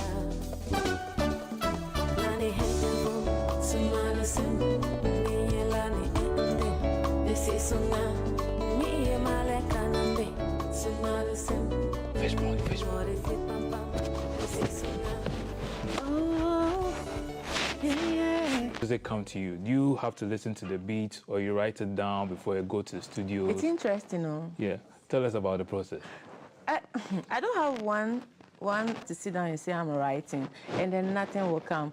Sometimes I'm like, I need to compose this, and sometimes I can just sleep and be dreaming, and then maybe another artist is singing to me. Oh, wow. Yes, so when it comes to that, I just get up and then take my phone and I record it. Yeah, but those kind of dreams are dangerous because imagine if you don't wake up and say, oh, when I wake up, I remember. So sleeping like Miss Soria, and I don't remember. You never remember. So since then, I just wake up.